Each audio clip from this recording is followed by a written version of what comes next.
A very, very, very good afternoon to all of you. I will add one facet from our Prime Minister, Mr. Modi, who started today in the morning at 10. We already knew that our lockdown will definitely continue. And I also believe that this lockdown is apparently going to be more stricter. So even while you're walking at home, be careful.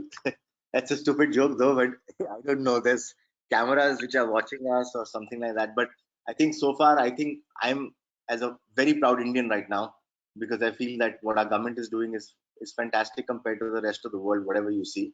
More than that, a country which with great population and supposed to be known as the most indisciplined, people don't care, they don't listen. Things have changed. I think going forward, if we maintain the same level of discipline, India will really, really go a long way. And of course, you need buildings, you need safety. I was just thinking before the seminar was about to start that, as in having said that, in terms of the subject, there's an external terrorist, which is the corona moving around, and this is a ghost terrorist because you don't know who this is. But when this comes to the subject of fire, it's a known devil, and I think certain measures can be taken to be able to control the devil, knowing from the cavities, from the areas, and from the aspects of technology, whatever can be taken care of. So, good afternoon again. This is webinar 3 from WFM Media. WFM Media is co-founded by Ahad and myself, Amit Malhotra, and so far so good. I think we've been able to spread the message of products, technologies, services. We have 550 odd registrations for this seminar. On the screen, I see already touching 300 attendees. So I think it's an important subject. I believe that's why people have come online. I will not bug you any longer. I will leave it to Ahad to take over from me in terms of introducing the speakers and their credentials. Thank you and enjoy the day of the show. Right, thank you so much. Good afternoon, everyone. Welcome to this third webinar of WFM Media. As mentioned by Amit, WFM Media, we do everything with regards to windows, doors, and facades. Anything related to that on a digital platform is what we use WFM Media for. Today's topic is very interesting. It's on fire doors. It's a topic I really like a lot, but it's underrated also at the same time. So in this lockdown period, we've been showcasing different topics which are unique, which are not being discussed a lot, and fire doors is one of them. So I'd like to start today's session, but before that, I would like to thank our partners, obviously Zach, WFM, the Window and Facade magazine, the publication which we have, and our partners, friends from Nuremberg Messe, who helped us put this webinar together. So today is a little different from the other webinars we have done. We've got 4 presenters talking on 4 different aspects of fire doors. So obviously we start off with a consultant, Mr. Virapan. He's the chairman managing director of Sanveer Associates. So he's going to be talking about the fire doors, basic requirements, the national building codes, and he will also be giving some case studies and examples. Following him, we have the door and the frame manufacturer, which is Shakti Hormann, represented by the Vice President Marketing, Syed Mohamed. So he's going to be talking about the different types of doors, testing standards, certification. After the door, obviously, now you need a fire-rated glass. So Tariq Kachwala, representing FG Glass, will be talking about fire-rated glass, fire-rated glazing, what the NBC 2016 says. And last but not least, we have Niten Patial, who's a director at McCoy Soudal. He's going to be talking about sealing these fire doors. So after having all the doors, you need to seal them. So he's going to be talking about that. Once all the 4 presenters finish their presentations, we will have a joint Q&A at the end. This is the overview of today's session. So we have the presentation first by Mr. Virapan, followed by Syed Mohamed, then Tariq Kachwala, and then Niten Patial. And then at the end, we do the Q&A with all the speakers. So I'll get into the session immediately. So our first presenter is Mr. Virapan. He is the chairman managing director at Sanveer Associates. I am just going to give him the control. Yes. Mr. Virapan, I've just given you the control. You can share your screen now, and we will all switch off our cameras and mute our mics, and we will join at the end once again. So can I request all the gentlemen to switch off the cameras? Mr. Virapan, you're good to go. You can just share your... Off my camera? No, you can keep your camera on. You can switch it off probably after the first or second slide. Okay.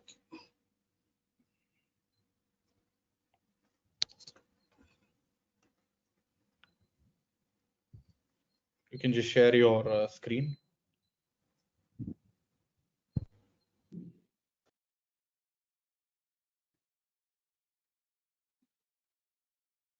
Just shared.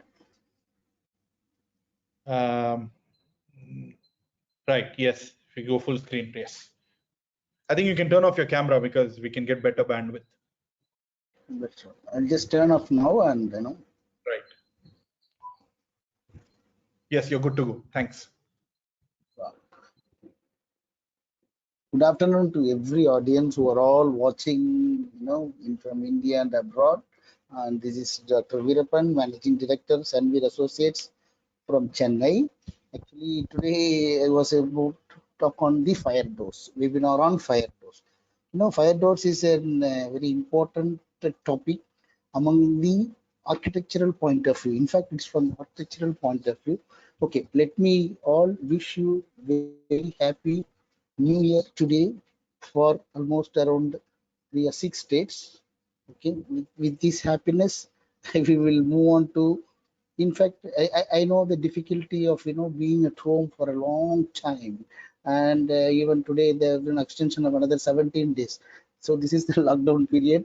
Now, how to come out of home? It is like escaping from each and individual house. Okay, it is like this. Okay, so what is, my flow of presentation is like this, sir. Actually, I will be giving an introduction about the doors and the requirements and the location, the importance of the techno-commercial for the selection of fire doors, and NOC requirements, and question and answer discussions, anything here, and we can discuss. Interestingly, this session is divided into almost 3 to 4 parts, including the case study. Case study, I will give you an example wherein I worked as a procurement consultant, as well as I did some auditing for few clients, for which I will be sharing 1 or 2 based on our timing. Okay, let me get into directly the fire doors. What is fire door? See, when we go as a family to any mall or hotel, what we will do? We all will think that we are all safe. Anything happens, we are all safe. Is it so?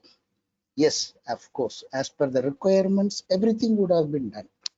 But think whether we are all safe. No, it is not so. So, what we're trying to tell you is, even if you have a hotel mall, there is a question of fire protection system. Any building will have fire protection systems to be implemented. Okay, when fire protection systems to be implemented means there is an active system as well as passive system. Okay, what is active system? Active system is a system wherein lot of fire hydrant points, sprinklers, all those stuff will be there. Let me not get into that system. Coming to the passive protection system, even you go for a mall, everywhere it will be shining. But just to get into the toilet, just getting into the shaft, you see the shaft portion. It will be ugly. And every shaft, if you see, it will be open. Okay? It will be open. It will not get sealed at all. It will not get sealed. Because I'll tell you, even the client will not give importance to this passive protection system. When I talk about passive protection system, the under passive protection system, though it is not costly to implement, but this is where every project is lagging. I can say that 90 to 95% of the buildings in India, or even abroad, I don't want to touch upon it, in India is suffering from passive protection system. I'll slightly give an example what has happened in one of my client. We will come back later. So passive protection comes under all other, like sealing of the pipes, sealing of the floor, not even a small opening should be kept. I mean, opening should be there in the passive protection system, wherein the doors comes, this fire door comes under the passive protection system. Okay, so let me go. What is active protection system and then passive protection system?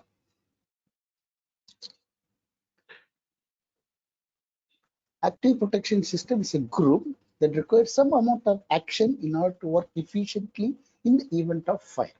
Actions may be manually operated like extinguishers, sprinkler, but either way they require some amount of action. Coming back to the passive, just now I told you about the passive protection system.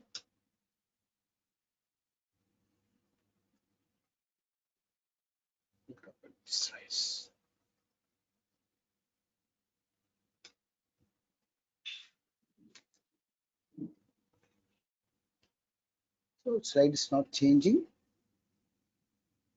Can you just click on the next button? Because I think Yeah, that's what. Passive protection system is an integral component of the system, the fire protection and safety in a building, which contains fires or the slow the spread, such as fire resistance walls, floors, and the doors.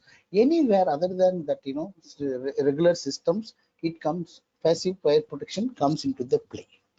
We will just brief you with the help of a sketch here. You see that these are all the active systems at the top: hydrant, sprinkler, detection, and alarm systems. Whereas sealants, which you have to seal the seal, these doors and safety signages where we have to exit, all those things comes under the passive protection systems.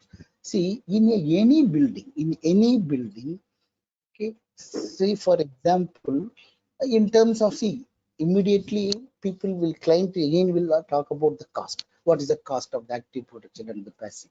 Normally I deal with, whenever I deal with as a consultant, as an advisor, always touch upon the cost also. Here if you say the passive protection system and the active protection system, when the active protection system cost around 45 rupees or 50 rupees per square feet of the building, in that 50 it will be passive, will be 3 to 5 rupees per square feet of the building. But this 5 rupees of per square feet of the building, if you are not touching it, if you are not doing it proper, then almost 70 to 80% of the damage to our life will happen. Lot of things have happened. In my study, I don't want to quote few buildings also. This happens, particularly accident happens only because of the passive protection system improperly done. That is the main cause. So again, I'm insisting that anywhere, it's not the client mistake. It is not the client mistake. It is the guidance. See, everything is in paper. Everything very nicely we will be putting in paper. But coming to the implementation, this will not happen and not happening. I'm sorry to say this. I mean, I'm observing, make a point also. This is not happening in anywhere that is focusing on completion of 100% passive protection system. And this fire door, one of the one which comes under the passive protection system. You can see here, even just in a sketch which I'm going to explain to you, there are two compartments. Means, see, something happens, fire or something is happening, means when people are rushing with from one to the other end, the smoke or the heat should not escape to the other compartments. And that whenever, when you say other compartment, that wall also should be fire rated. In fact, if you go to the NBC and see lot of almost 16 to 17 tables are given for the fire resistant walls, how much thickness it should be based on the location. That I will just clear it in a few more slides going to have coming, and we will discuss on that. So what is the door? What is this fire door? See, door is a door. If you are in house also, we need to have a exit door and entry and exit door. In between, room wise doors will happen. That is general purpose doors.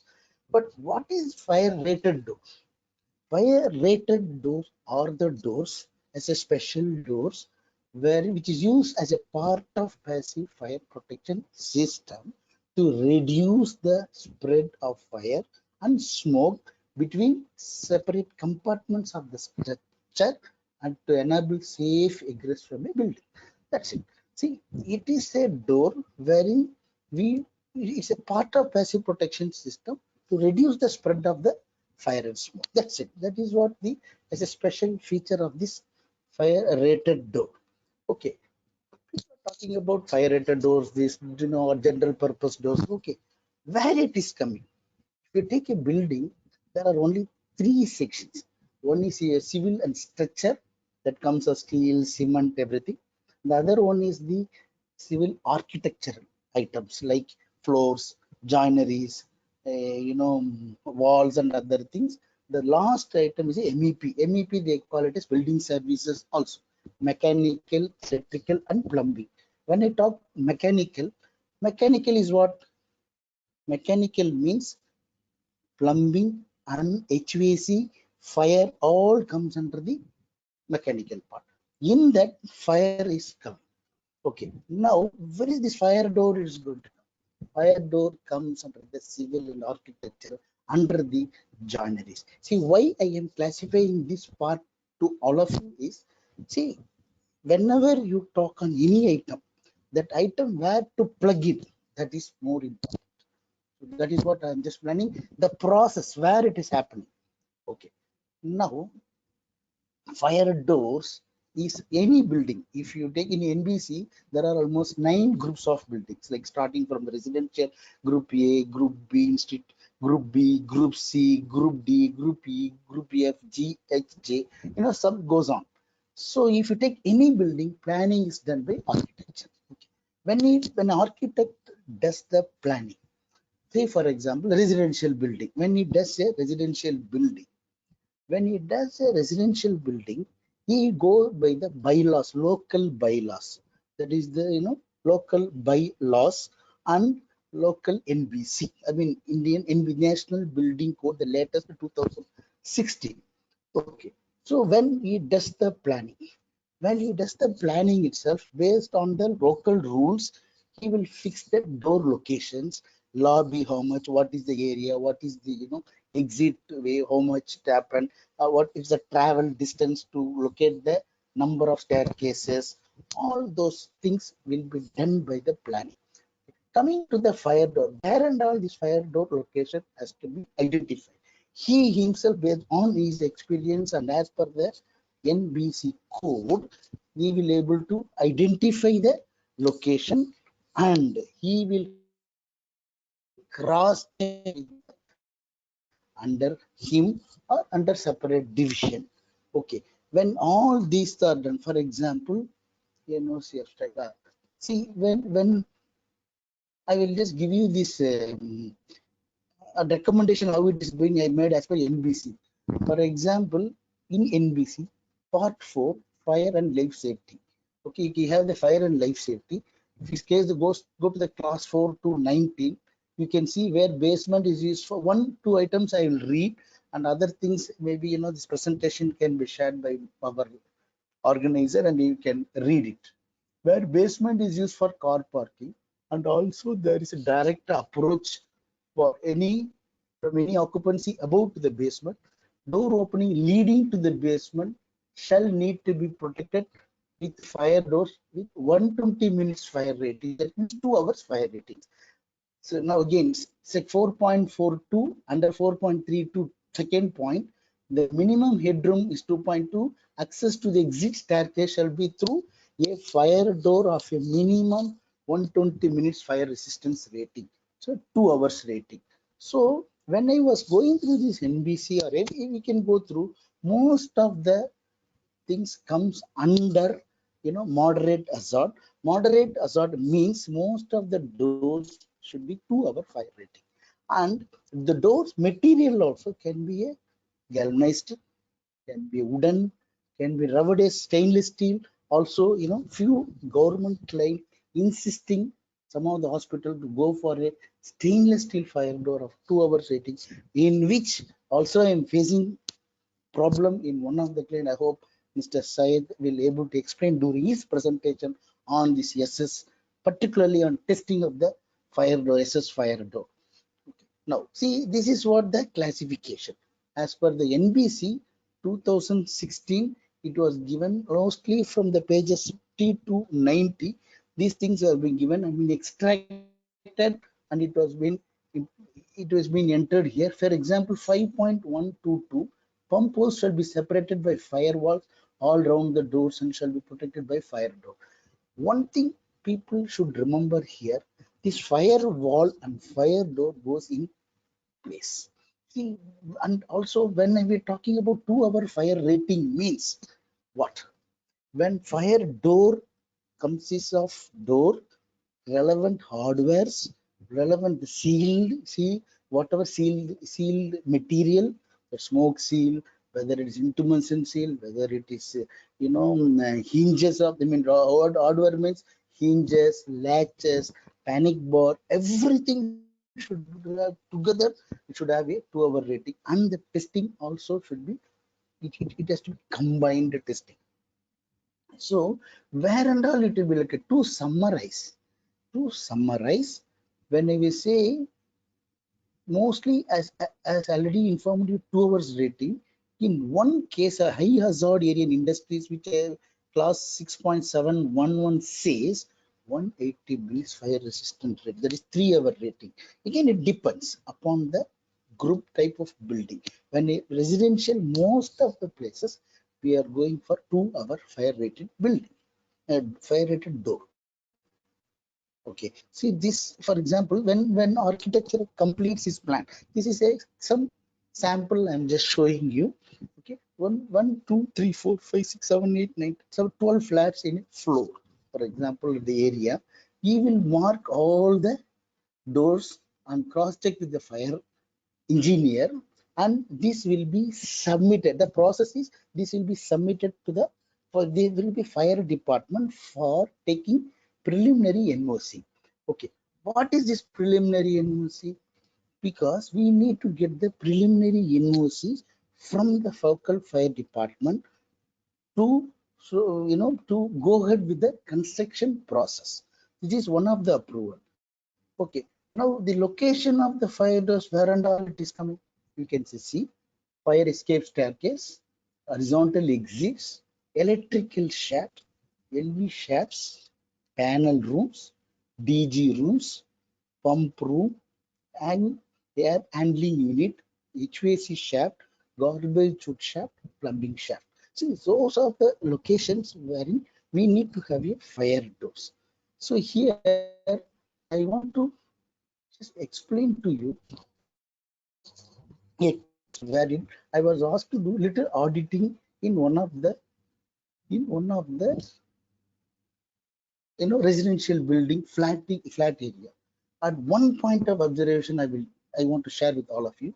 When point it is, when coming related to my fire door and its battery protection system, when in one shaft, almost around 12 floors, and in each floor, that is the duct level floor, it is not at all sealed. So when it starts with the, suppose if a fire starts at the bottom of the ground floor, it will lead to upper floors, and also sideways. That side door is not at all sealed, and it's a sad thing that the door is a fire rated, that hardwares like hinges and the door closer all are local make, and that is not at all fire rated.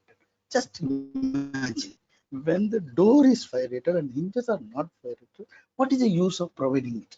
No use of providing. See, this is, see, we are not guiding the client properly. Maybe because of a small, small penny saving here, we are losing our life.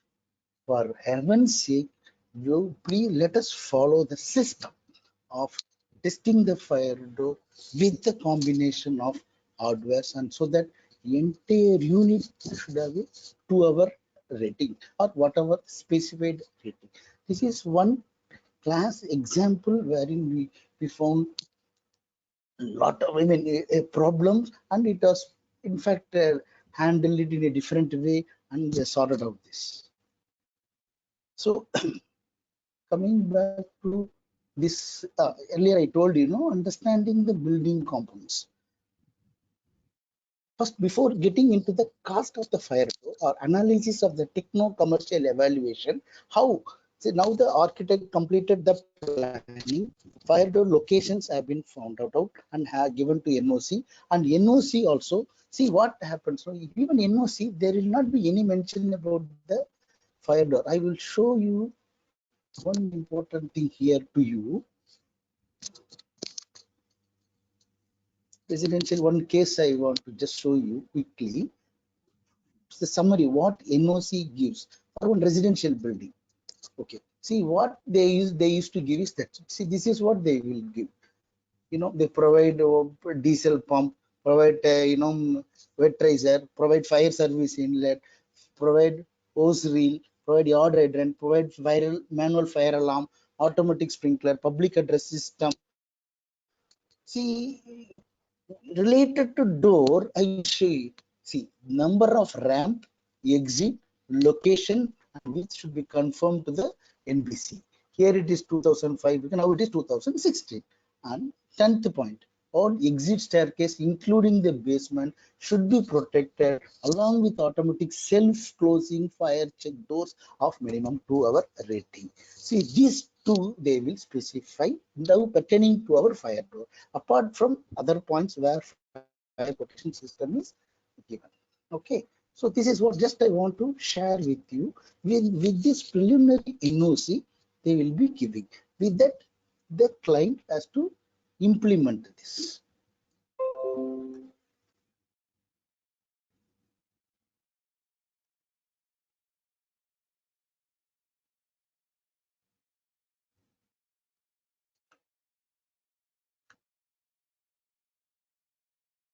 Okay.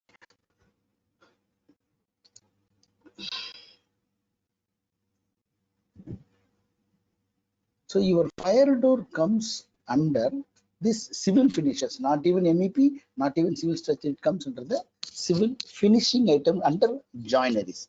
Now coming to the evaluation of the door. Okay, during evaluation, there are two things we should do it to the my vendors, whether it is a vendor A, B, C. Just one case I am going to tell you, very important in selection of fire door and installation of the fire doors. Okay, now in case here, normally technical specification will be given to the vendor, specifying what is the door, what is the frame size, what is the minimum class, minimum specifications, and also however it is vendors responsibility to follow this, as well as they will able to provide their standard specifications. But client will be able to, or architect will frame the specifications like this.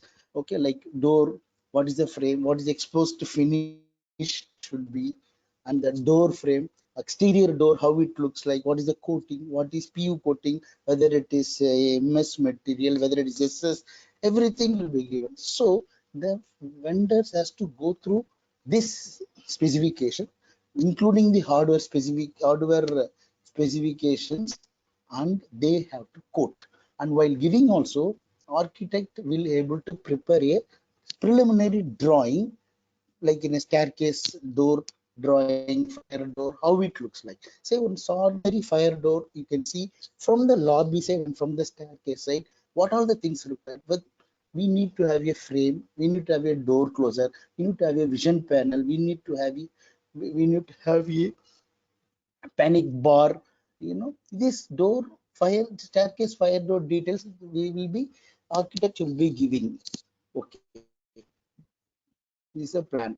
And also see, glass door means they will providing the glass door specification also, where the door closer has to come, where the your lock and key has to come. So where this coordinator has to come. When I say coordinator means, there will be a two leaf, inactive leaf and active leaf. Whenever door closes comes down, the inactive leaf comes in first, closes, and then only the active will come into picture. And I requested another speaker, Mr. Syed, to explain about that coordinator and the astrogel. These two are little important when you go to the two leaf doors. So these are some of the sketches wherein you showing the hardware details as well as the vision panel locations. And filling material also is very, very important. Infill material, whether it is honeycomb or whether it is rock wool, but it has to be decided in the initial stage itself. So when these things have been given to my vendors, and the vendors has to quote accordingly. While quoting, we as an engineer has to analyze. This is one of the view wherein, see, when they quote, everything should be included. See, one more thing here it is to save the cost. Every every procurement will have an idea of saving penny. So what will happen is hardware they will take it out and give it to some other vendor, and that vendor has to coordinate with the fire door vendor, including the glass also. So there will be three vendors: one for the door, one for the glass, another for the. In fact, today there will be three presenters going to present. In fact, all the three has to coordinate with the fire door vendor, and the fire door vendor has to deliver in total. Okay. And also these hardware's glass has to be handed over to my fire door who is manufacturing the fire door during testing. And if he delays the delivery of the hardware to the vendor, and total site will suffer. Already we had a very bad experience when I was in L&T. This was not happened due to different reasons, but the coordination is to be very much ensured that the doors, hardwares, and this fire glass has to be supplied on time. So that is very important. So include, see here, this strip, coals mix, seal, and all plays a major role. There should not be any gap. Only minimum clearance should be given. So now getting into, okay.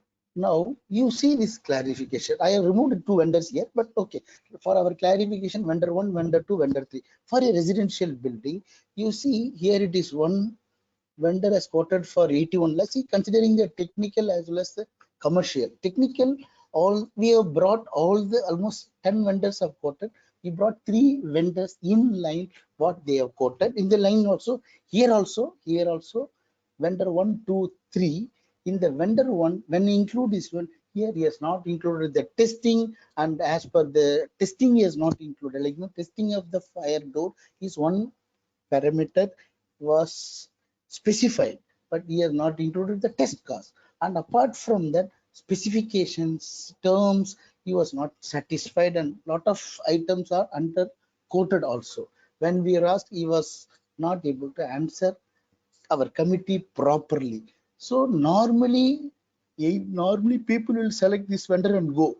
Strictly speaking, in our case, when with the commercial as well as technical, vendor 2 has satisfied this requirement, and so we have selected vendor 2. This is for clarity, I'm just showing to you, but what we're trying to convey to you is don't go with only L1 vendor. L1 vendor, whether it is a capability, is previous experience is delivery, all those things has to be taken care, because the project depends upon this. Success of the project depends upon the delivery of the joinery, which place, though it costs around 10 to 12 rupees per square feet of the building, but it makes lot of difference during erection of the particularly services building. It will affect the entire system.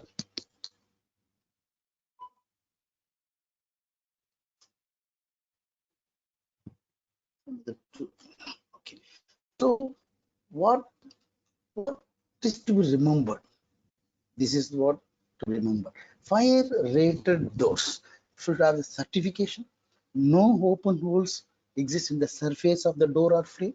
The vision glass framing or glass need to be securely fastened in place.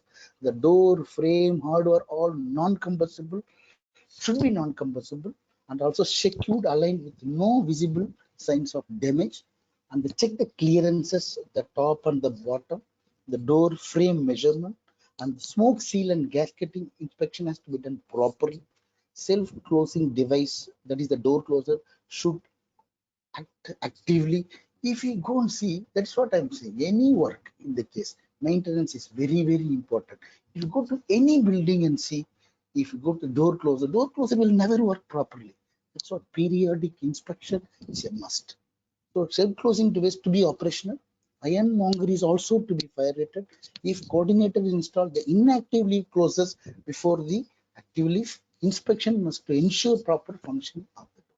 See, this is the very, very important tool when in the checklist which we need to follow the fire rated doors.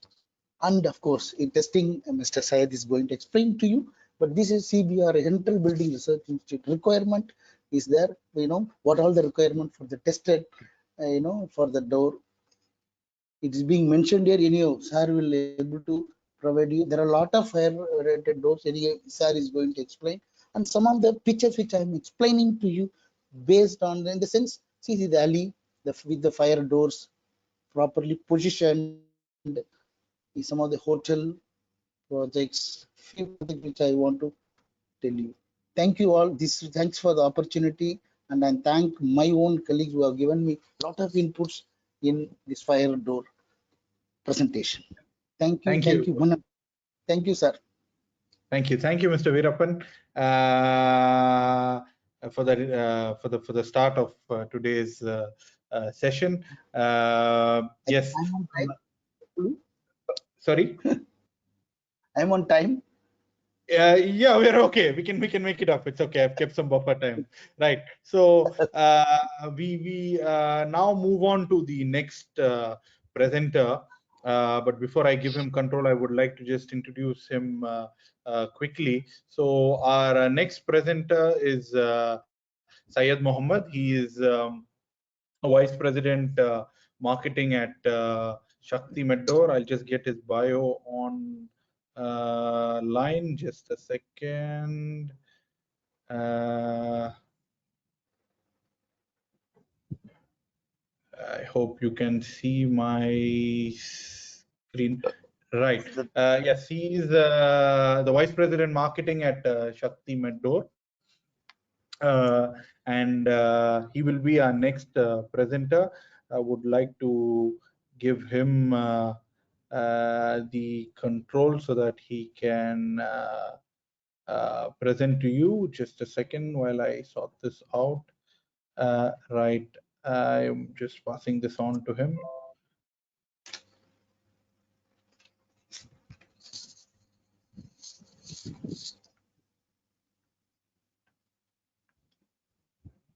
Okay, we see your screen now. Able to see? Perfect. Yeah, good to go. Okay, thank you. Welcome back again. First of all, I'd like to correct Ahad that it is not Shakti Medor, it is Shakti Hormann Private Limited. Yeah. Yeah. So before we get into the topic, I just want to take the cue from whatever Dr. Virapan was presenting in terms of the fire doors. We need to understand that fire door has been the most neglected subject in the industry. Not only in the industry, right from even from the standards perspective. Since 1963, nothing has been done to develop this particular standard.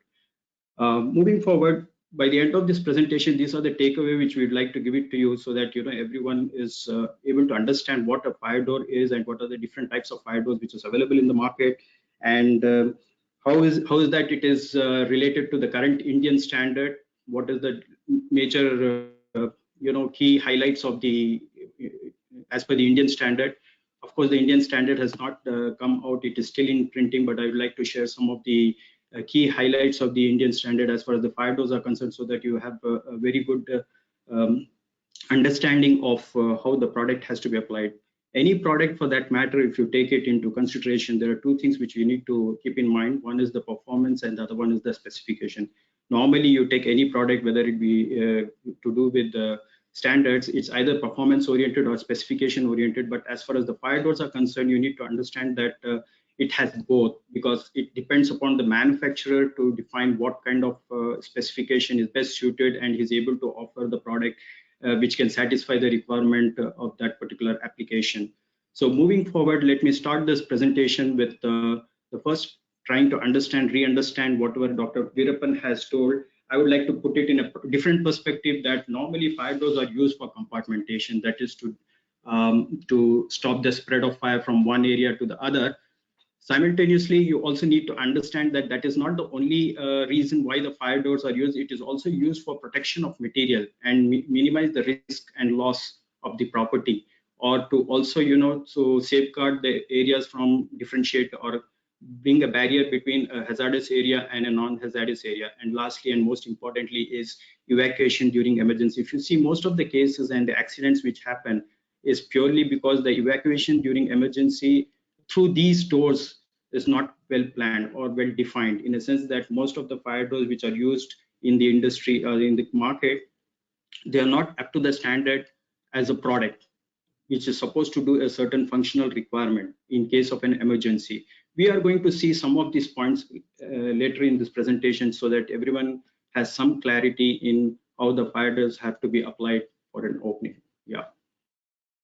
So as rightly pointed out, a fire door is not just about frame and shutter, because normally if you see most of the BOQ specifications which is floating in the market, you will find only these two things, and sometimes the hardware is mentioned, sometimes it's completely omitted, which is a very wrong practice actually. If you ask me, internationally people have specialist hardware and door consultants who work on the specification in a manner that they go into the details of specifying what kind of hardware should go onto a particular opening, which is not predominantly followed practice in our country. So unfortunately, the reason behind it maybe is that the lack of knowledge, or maybe the people are not aware of how things can be done properly, so that you are able to get a better performance oriented product in the building.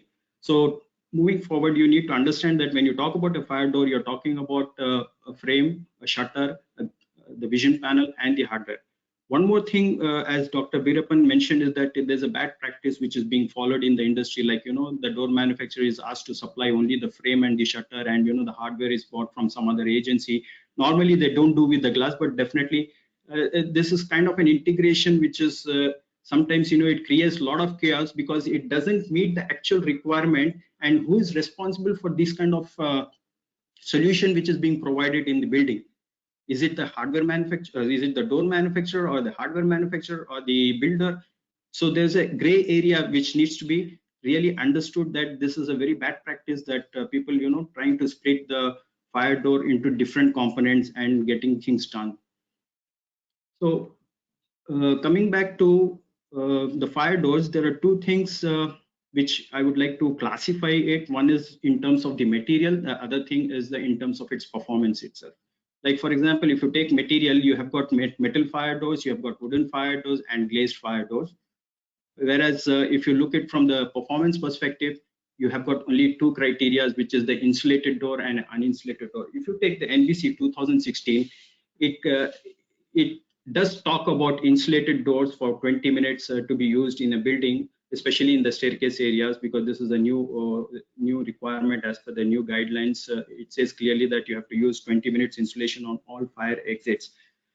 Now you may we'll discuss about this 20 minutes and 30 minutes insulation later in our presentation, but just for your understanding, you need to know that insulated door and uninsulated, there are two different products which is available in the market, which is also provided by most of the manufacturers. The general difference is that insulated doors, they don't transfer the heat from the exposed side to the unexposed side. Of course, they transfer heat, but at least for the first 30 minutes or 20 minutes, it should not be more than 180 degrees centigrade. Whereas on an uninsulated door, there is no such condition.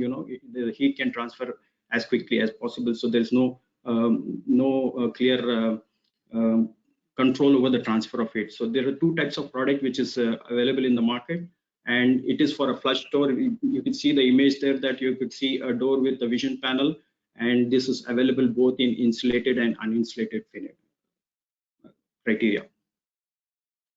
A steel door or a wooden door, normally it is tested for three criteria. This is a standard practice for the last 25 years. Whenever you talk about fire door, you talk about integrity, you talk about insulation and stability, and 95% of the product which is sold in the market is uninsulated door. since 2016, once the installation came into picture, especially for the exit areas, and people started investing in getting the product insulated. That is one thing. Second thing is that there was no clear standard in terms of how do you define the insulation. If you take insulation per se, the original 1963 standard, it talks about 120 minutes integrity and 120 minutes insulation, which means you will have a door which is maybe 100 mm or maybe 120 mm thick, which is very difficult to operate. Nowadays we are talking about a fire door which is functionally operational, and people are able to use it. Even the small children should be able to use it in case of an emergency. So moving forward, the new, of course, I'll talk about the new Indian standard also, but you can take it right now that, okay, as far as the fire doors are concerned, especially the steel or wooden fire doors are concerned, you have to focus purely on integrity and insulation, because stability is completely removed. So if you take the definition of an uninsulated door, we are talking about a 120 minutes integrity without any insulation, and insulated doors are basically 120 minutes integrity and 30 minutes insulation. When you have a 30 minutes insulation, it is also called as a partial insulated door, because it is not 120 minutes integrity and 120 minutes insulation. According to me, most of the countries, especially Western countries, I would say that they always use partial insulation, because the insulation criteria is limited only for the 30 minutes. Of course, they have insulation for 90 minutes and 120 minutes also, but it is not required, because most of the areas which are where these doors are used, the insulated doors are used, maybe they were evacuated maybe first 15 to 16 minutes of the fire. As we discussed, the criteria of or the types of material which is used for fire doors, we had three things. One is three types. One is the steel, the other one is the wood, and a third one is the glazed fire door. The glazed fire door is a combination of glass and steel, or glass or wood. Okay. The criteria is a little bit different when it comes to the glazed doors, which of course Mr. Tariq will be discussing it in detail, just for your understanding, because I'm talking about the types of doors. You should also note that the doors which we were talking earlier, they were mostly to do with the flush door with vision panels, and this is a completely glazed door. The requirement and the classification is a little bit different. Like if you see here, they talk about E and EI and EW. E stands for integrity and EI stands for insulation. Same thing, uninsulated and insulated, the criteria is the same. Only thing is that the time duration of insulation here, they talk about only 20 minutes. I think Mr. Tariq should be able to give you a better view on this particular subject here.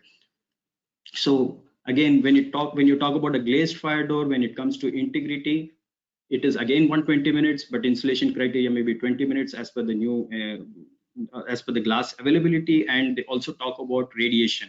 This is not there as far as the regular fire doors are concerned.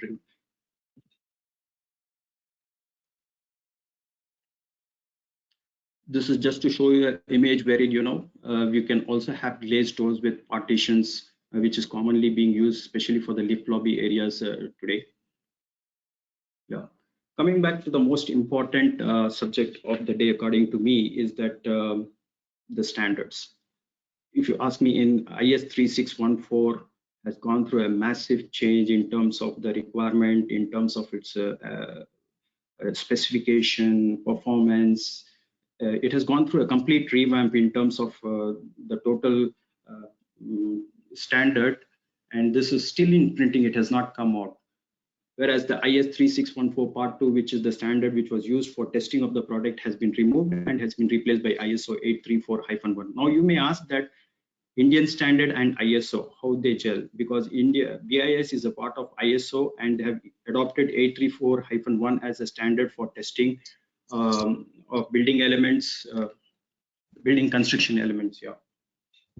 There's one more standard, which is ISO 3008. Maybe it is not relevant at this moment, but definitely maybe there is a possibility that since it is also related to the door testing, because ISO 3008 may be adopted as it is in the future.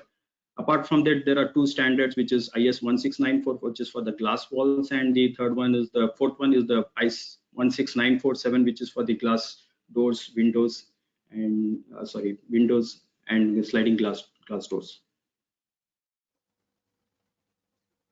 So some of the key highlights of IS 3614 2019 is that It covers almost all types of doors. It has got steel doors, wooden doors, sliding doors, as well as fire rated, except the glazed fire rated door. The glazed fire rated doors are not included in IS 3614. It is included in 16495.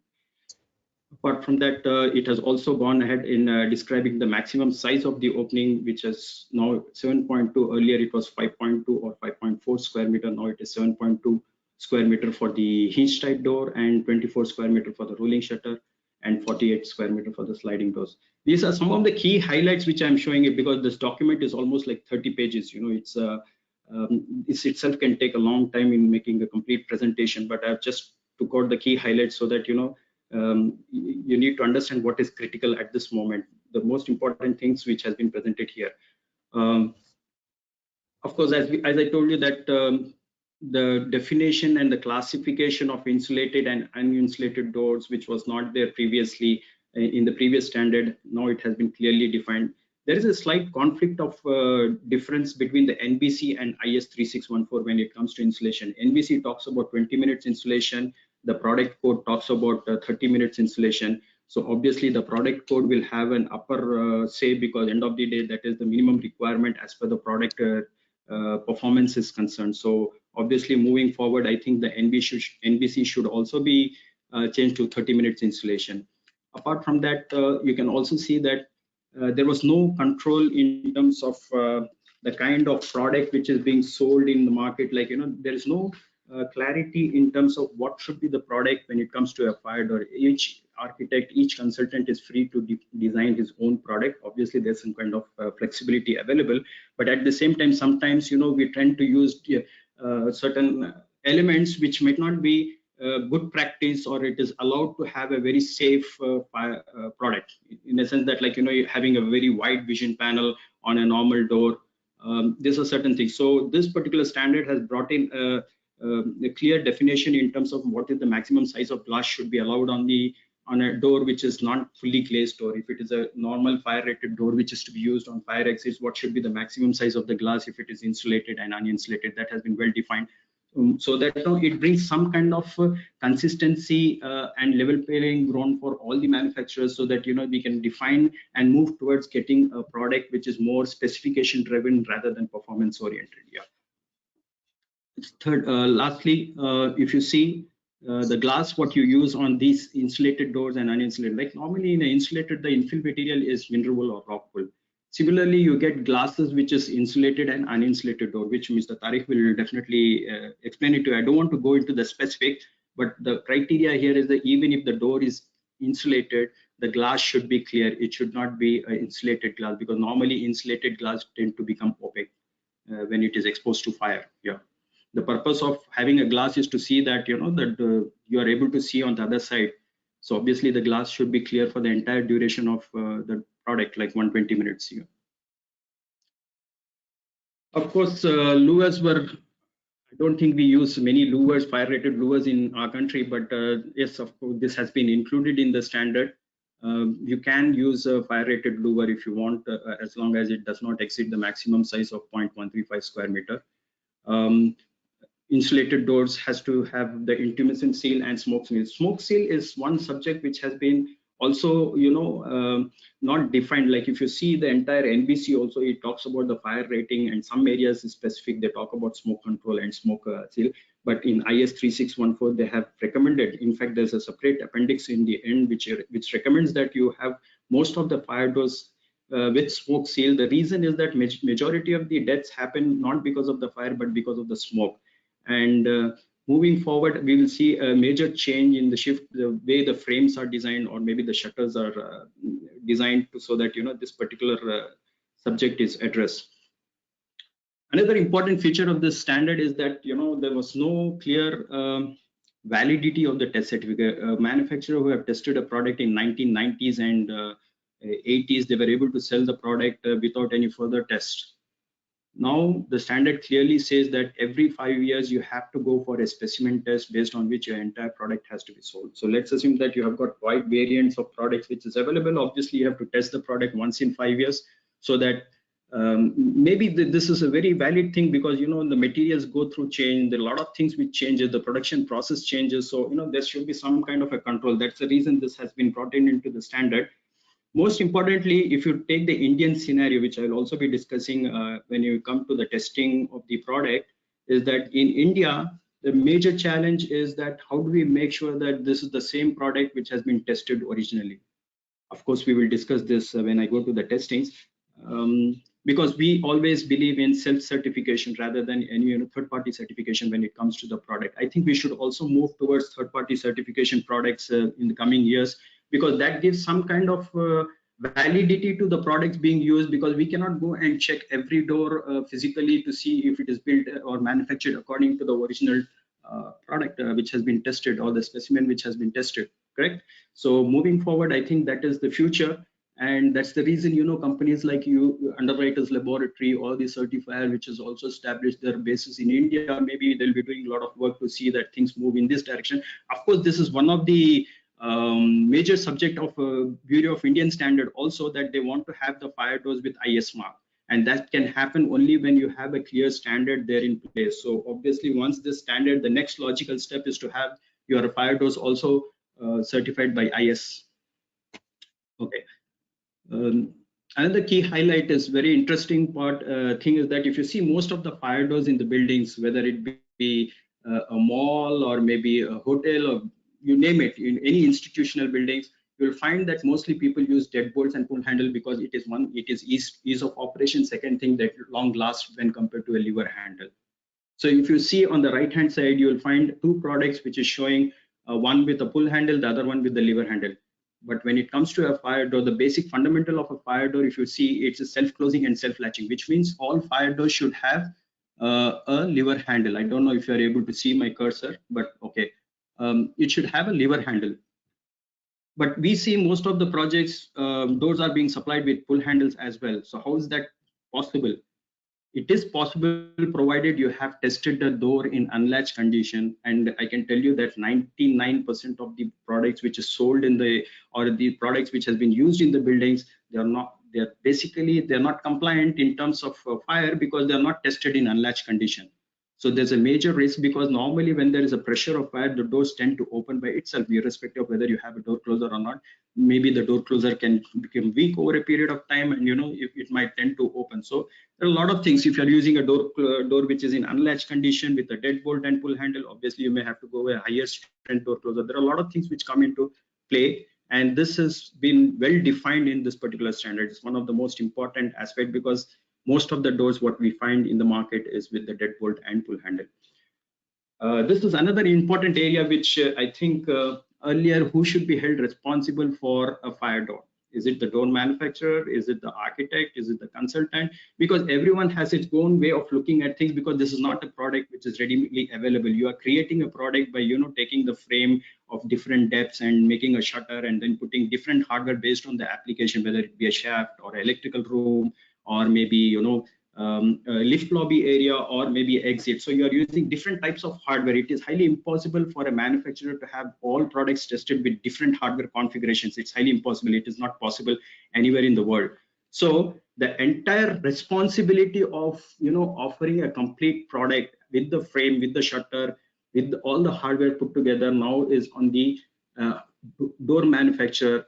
So it is the responsibility of the door manufacturers to see that if there are recommendations to use certain products because there is a cost constraint or economies of building, they have to say no, yes, based, and they should give it in writing that the product what they're supplying is in line with the overall general requirement of fire doors, which is mentioned in the standard.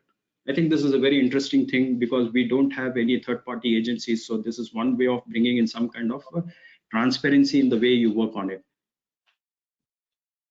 Of course, the standard also deals extensively on how the supplies has to be made, how the material has to be stored, and installation, including now we have got the gentleman from McCoy will be discussing about how the infill has to be, or the grouting has to be done between the, or the sealing between the frame and the wall has to be done. So this is well defined in this particular standard. So according to me, this is one of the standard which is on line with any international standard which was missing, because NBC 2016 talks about fire door everywhere, but there's no fire door standard in this country. So according to me, this is a very important subject, and it's in the move in the right direction, so that we have the best products and best safety practice being implemented moving forward.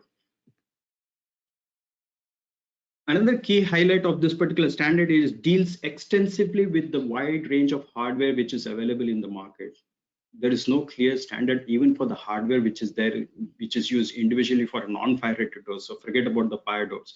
So the reason why the hardware has been implemented or incorporated in this particular standard is to bring in those missing elements which is not addressed during the last 30-40 years, so that the product which is being used is completely a well defined product which can meet the performance requirement of a particular opening.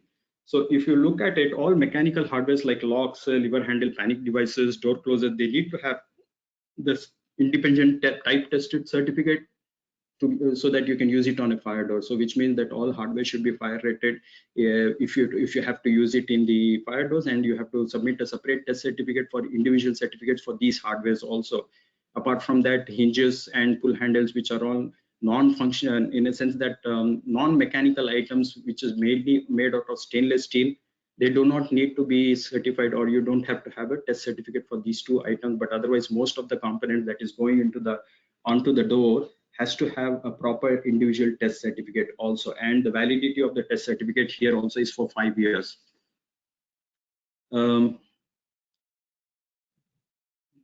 This standard also covers subjects like, there's a lot of fire doors which is nowadays people use electrified hardware. So what kind of electrified hardware you can use it, what are the different options available, and how they have to be coordinated, or how they have to be given as a complete assembly onto the door. This has been well defined, because if you see most of the IT parks, or especially the hotels, or even for the shopping malls, the security is also a major criteria other than the fire rating. So most of the doors nowadays people have started using electromagnetic locks, and sometimes they want to, especially for the hospitals, if you want to keep the doors open in the corridor area, and when there is a fire, the door should close automatically. So obviously you need electromagnetic door holders. So all this has been well defined in this particular standard, how to use it and what are the basic criteria you need to keep in mind. Apart from this, you also have a detailed subject, because panic device is something, you will find most of the buildings, even in some of the airports in India, if you find that panic devices are there, but they're all tied up with some kind of a chain, or they're not in a use.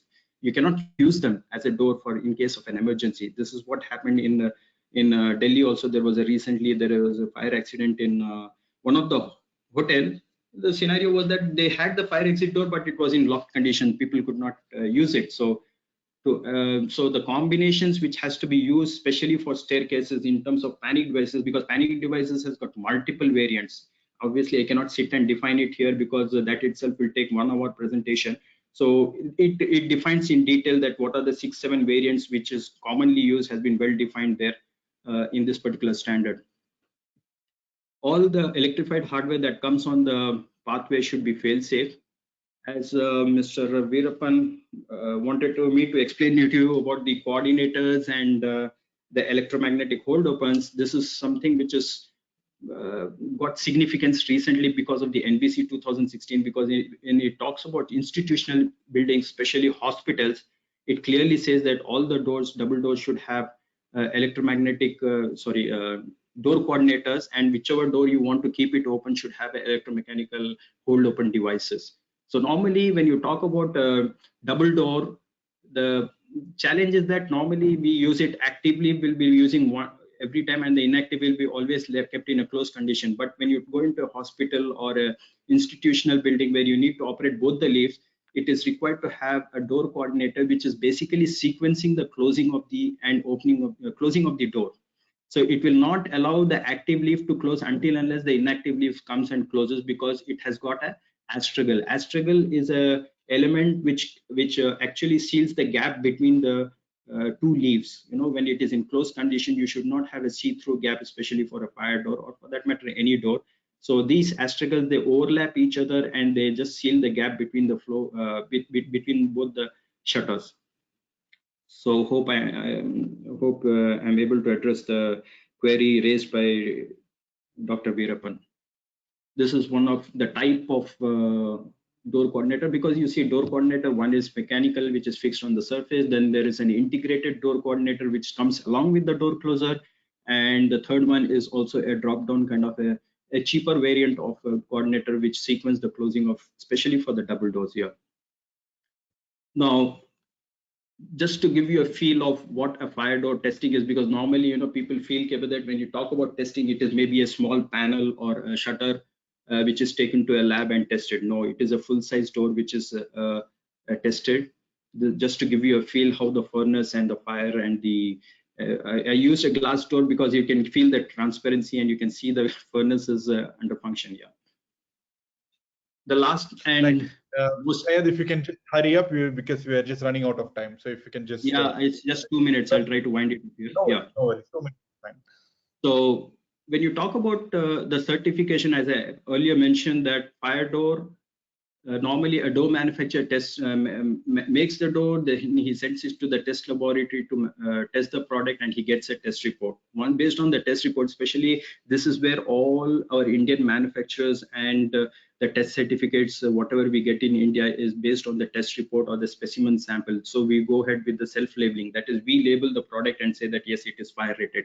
But unlike in international market, they also go one step further, wherein a certifying agency actually, before even manufacturing the product, they inspect the product, the components, they inspect the manufacturing process, they send the product to their laboratory, test it, and they also issue a third-party certification, wherein they also issue the label. So the fire door, whatever you are selling to whichever customer, you have to maintain a record of the product which is being sold with their labels. So it gives some kind of control over the product, what is being manufactured in the plant, and they do inspections also once in 6 months.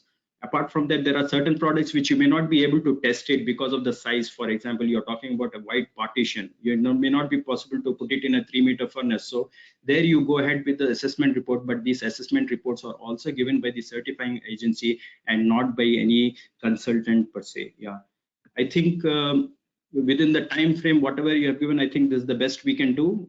Hope it was a knowledgeable kind of you're able to gain knowledge out of this. Thank you. Thank you. Thank you so much for that excellent overview on fire doors, given the time frame. So that was Syed Mohamed, Vice President Marketing of Shakti Hormann. Sorry for addressing him wrongly. I know him from the days of when Shakti Hormann was Shakti Mentor. Okay, next is Tariq Kachwala. He is a director at FG Glass. He will now be taking over. Can we have Tariq now? Right. Nice car, by the way. Yeah, that was not the focus of the presentation. So can you all hear me? Am I audible? Clear. Go ahead. Okay, I just need to. You are seeing just the presentation, because I need to figure out a way to remove this. I see only the presentation. Yes, fire safety. Okay. Oops. Okay. So good afternoon, everyone. Late afternoon, actually. And thank you, Mr. Virapan and Mr. Syed, for taking us through those two very important aspects of understanding the what passive fire resistance rather is all about, and a very neglected but very important topic of fire doors. And thank you, Ahad and Amit, for giving me the reason to wear a formal shirt after 21 days. I don't know how long this will go on, but maybe we'll have more webinars like this. My focus, gentlemen, and the audience and the audience for today is on glass. So I will talk specific to glass, and I have all of 20 minutes. So I have started my stopwatch, and I'll try and do this best in the 20 minutes that I've been given. So as I said, the focus is on glass. One very important thing, you might see certain brand names over here, but I'm not going to talk about this because this presentation is from a very academic level. So we will not go through any kind of commercial or marketing angle in this one. So that's the agenda. We'll go with the quick introduction, something about glass testing. Again, now I just want you all to think of glass as a fire rated element. So I will not talk of details of the hardware and of the door. You've already been convinced enough by Mr. Syed. So we will talk specific to glass testing. Some slides on the National Building Code. That's the hot topic, I would say, right now, especially since the new code has come out, and there's a lot of inquiries being generated as to what the National Building Code really demands from constructions. and for all of us to make buildings and to conform and to get the NOC finally. We'll talk of architectural applications, framing and fixing system, again with a very specific focus on glazing with glass, and some project applications, again just with the idea to not promote our company but to give you an indication of how these glasses and glazed doors and partitions are really installed. So a quick one, you already know this, fire incidents are everywhere. So this is a famous incident in a very high-end residential building in Mumbai. And what you will see over here is the fire, although it was extinguished in close to 2 hours, the good part was that the elements around it, especially the ACP, was fire retardant. That's why the fire did not spread to other floors, otherwise it would have resulted in a major disaster. But why I'm showing this slide is to give you a very sort of a very common insight into the fact that even regular glass, even if the glass is not fire rated, but even regular glass, soda lime silicate glass as we technically call it, is non-combustible. It may not be fire retardant, or it might not be fire rated, but it is non-combustible. So by itself, glass does not spread fire. Yes, glass will burn, it will break, it will crack, it will burn, but it is not a fire propagating element. So if it's a glass building, then you see some scenes like this. Again, this is a building, commercial building in Mumbai. As you can see, it's all glass, but the fire was contained on that floor. Probably there were some systems working in terms of spreading the vertical spread of fire, but glass by itself is not combustible. This unfortunately had fatalities. This is a very recent incident, a building in Mumbai. In fact, the GST Bhavan, former sales tax Bhavan, I think this was sometime in March. And again, the top floors are all burned out. The AIMS Institute in New Delhi. This is a very sort of famous fire in London, of all cities. And as you can see, the entire building is engulfed. So this is complete opposite of what I showed you in the first slide with the residential tower. The fire was contained within the localized zone. In this case, it spread throughout the building. I believe the building was around 35 floors. But the reason it spread was not because of the glass, but because of the aluminum composite panel that cladded it. And this was non-fire retardant. And after this, everything about the building codes have changed in London. On closer home, this is Dubai. I'm sure many of you know this. This was, I believe, New Year's night a couple of years back or 3 years back, when next to the Burj Khalifa, where the fireworks were due to be held, this building suddenly caught fire. Again, the fire propagated throughout, and again, the reason was not just the glass; it was also because of all the aluminum composite panel that cladded it. This was the address hotel. So after this, again, the Dubai Civil Defense swung into action, and they've changed almost everything. And so now you cannot use ACP panels or any kind of cladding material if it's not fire retardant. So very quickly, I know I'm slightly treading into Mr. Virapan's territory, but this is just to give you a glimpse of what generally happens and what is the human response when you face any kind of calamity, be it fire or anything else. And these are the common scenes that you will see.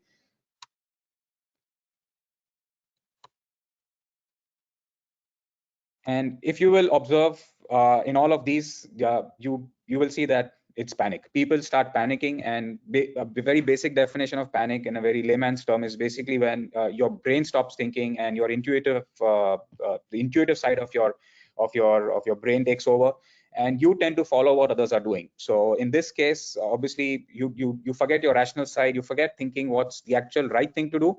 Rather, you may get involved in a bigger calamity or a disaster if you're following people who are doing the wrong things. So it's important to understand why we panic. And again, I'm saying this purely from a glass perspective, because it's extremely critical, especially in commercial and residential buildings today, that we use as much visible compartmentation as possible. So obviously we panic because there is fear of the unknown. We don't know what's going to happen to us in the next few minutes or the next few hours.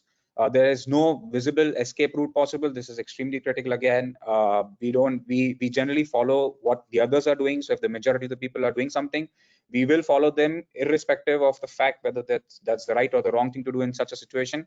And we have very close proximity to the source of danger. This is very relevant when we have contained fire, especially in a building. So if I'm in a building and my floor has caught fire, there is a big reason for me to panic because I do not know whether I'll be alive in the next minutes or hours that will come by.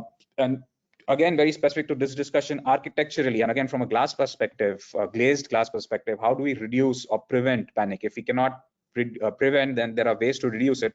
And what you could do is you could create very clear and transparent compartmentations, and glass is a great way of doing it. You provide clearly marked directions to escape or shelter spaces. Unfortunately, and Mr. Virapan will agree with me that this is missing in so many constructions, even in the place where we live or where we work. I do not see exit signs. I do not see clearly marked exit signs, and that goes to say that we are not following the norms to the extent that we need to. We need to create perceived compartmentations. We need to create perceived barriers to safety, and glass again is a great way of doing it. And very important, again, not related to this or any of our products, but it's very important to train people. It's very important to train our residents, to train the people who are occupied our offices, and to let them know through periodic fire drills or any kind of drill what is the action plan to be followed in the event of such things, and then sort of you train them to actually how to behave in case there is an actual calamity. Some quick facts: 75% of all people that are trapped in fire or who die rather due to fire do not die because of the actual flame touching them, but the biggest reason, which is 3/4 of the people, would die because of smoke inhalation. It's a very common known fact, but it's the figures are startling, because when you say 75%, it means that smoke is the biggest reason, and that's why any kind of compartmentation that you will create between a safe zone and a non-safe zone has to make sure that not just the flames, but even the smoke has to be stopped from propagating. So beyond a point, your lungs cannot absorb all the carbon monoxide that it's being delivered, and then you'll succumb and you'll stop breathing because of lack of oxygen or zero oxygen. 57% of the people killed in a fire are not in the room that it originated in. Again, not for any fault of theirs, but still becomes a problem if, and especially so if the fire is not contained horizontally or vertically. And 47% of the survivors caught in a fire could not see more than 12 feet ahead. This is again from the NFPA. Important facts, important statistics, just goes to show how important visibility is in, and how critical this sort of assumed but neglected factor is in case of fire. So whenever we create any kind of construction, whenever we create any kind of office or a home or a hotel, it's very important that we give the opportunity for people to look through in case there is a fire incident. I will not go through this. Mr. Virapan has already said this. So basically, active and passive fire, we are all here, the audience, I'm assuming, and also the presenters are all in the zone of passive fire protection, which includes everything that relates to construction. So just a couple of minutes that I will spend on this slide. So there are basically four, I would say, most popular ways of classification of how good or how bad your fire performances. So the first three are the European standards, the E, EW, and EI. And what you see in the UL is to do with the American standards. So basically, and Mr. Syed has already said this in the preceding presentation, that E means integrity only. So that is basically preventing the passage of flames and smoke. Again, we saw how important the stoppage of smoke is in the event of fires. And then you had EI, which Mr. Syed also said. And basically, EI is the measurement of surface temperature of the fire material, fire retardant material. So in case we have these tests, and I'll show you some snapshots and videos later on, we will see that the thermocouples are fixed directly on the glass on the framing system. So basically, EI means that not just the flames and smoke, but even the temperature rise on the non-fire side is limited to a certain degree, which in this case is 140 plus the room temperature, limited to a maximum of 180 degrees at any one point in the thermocouple. If you fail in either one of these criteria, then you failed the insulation test. And there is a standard which is midway between the E and EI, which is called the EW. And EW is basically got to do with radiation control. So along with flames and smoke, the radiant heat on the non-fire side also has to be controlled, which is governed to a maximum limit of 15 kilowatts per meter square by the European standard, which is classified under EW. So if you are able to control the radiant heat on the non-fire side at a distance of 1 meter to 15 kilowatts per meter square or less, then you conform to the EW standard. And I'll just tell you about what this 15 kilowatts per meter square really means in the next slide, because it's important to understand and gauge what the reference and relevance of that is. The final standard that you see on the extreme right is the UL standard, and a very unique requirement of the UL standard, and I'll show you a video to make you understand this better, is that it needs to satisfy what is called as the host stream test. So what the American standard says is, and what the UL needs is, once you are done with the fire test, which could be 60, 90, 120, 180 minutes, whatever have you, you will need to remove the framing system from the furnace, and then you will need to put a very, very strong force or jet of water on the glass or any kind of fire retardant material, and your material does not have to break even under such extreme shocks of rather such extreme thermal shocks and such extreme pressure shocks. So, and the logic behind that is, in case there is a fire, obviously there is a very low pressure zone created where there's actual fire. So if the fire brigade comes and the authorities come and suddenly start spraying, and you break the glass, then you'll have this huge surge of fire going on the other side, which is not a good thing. So, and also to sort of preserve the stability of the whole structure in the building. So the American standard needs the the host stream test. So if your construction, anything which is UL classified, it means that it has to satisfy, along with everything, along with the integrity criteria, also the host stream test. So I hope this classification is clear. Just in terms of the relevance of the EW rating significance and what 15 kilowatts per meter square really means, in conversion terms, 15 kilowatts per meter square would convert to 380 degrees centigrade roughly. Everything, and one of the core reasons why EW is not a specification also in the NBC, which we'll see in the coming slides, is because human skin, and this is important for all of us to understand, that human skin starts feeling heat at 2 kilowatts per meter square. And this is as per the Australian standard.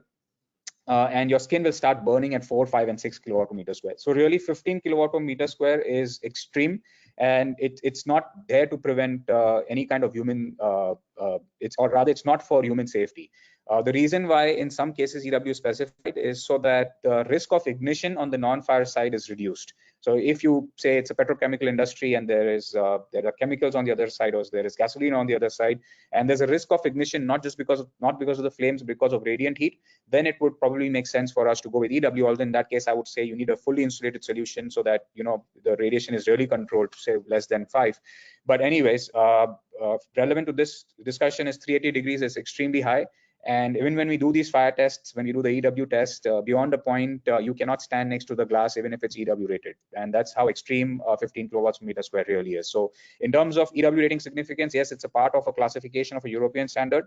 But as you will see also now, that the NBC has not considered it for the simple reason that NBC is primarily responsible for human safety. And in this case, it is not really a great benefit in that field. Something to just some insights into what testing is. So these are the different standards. Relevant to our country is the extreme right, which is the Indian standard. And Mr. Syed has already said this. I will not explain this, but these are the new standards. 3614 is in print, 16945 and 16947 are already out. You can download this from their website.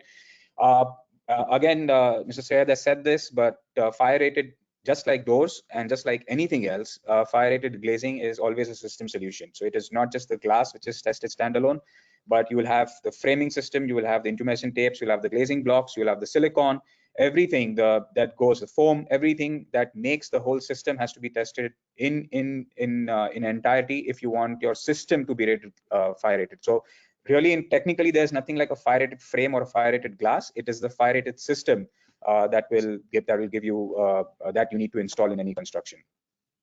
This is a typical time temperature curve. So if 120 minutes is the most popular standard, or rather the rating in India, so after 120 minutes, as per the time temperature curve for a regular fire, not a hydrocarbon fire, but this is a regular fire rated curve, you will have a maximum temperature of somewhere around 1030 degrees. So test conditions, typically these furnaces, and Syed said this, we do the whole system test. We just don't test small pieces, but the whole thing, the actual test or the site condition has to be tested. So you have typical furnaces of 3 meters by 3 meters. The pressure also has to be maintained at 20 pascals because this is extremely important. This is going to replicate what is going to happen in the event of actual fire. And you need to decide whether it's a hydrocarbon fire. Hydrocarbon fires are generally carbon fire, or rather petroleum refinery fires, or fires that relate to, say, parking lots where there is gasoline, and those have a typically steeper time temperature curve. But most of the tests, I would say 90% of the tests, conform to the regular time temperature curve which we saw in the preceding slide.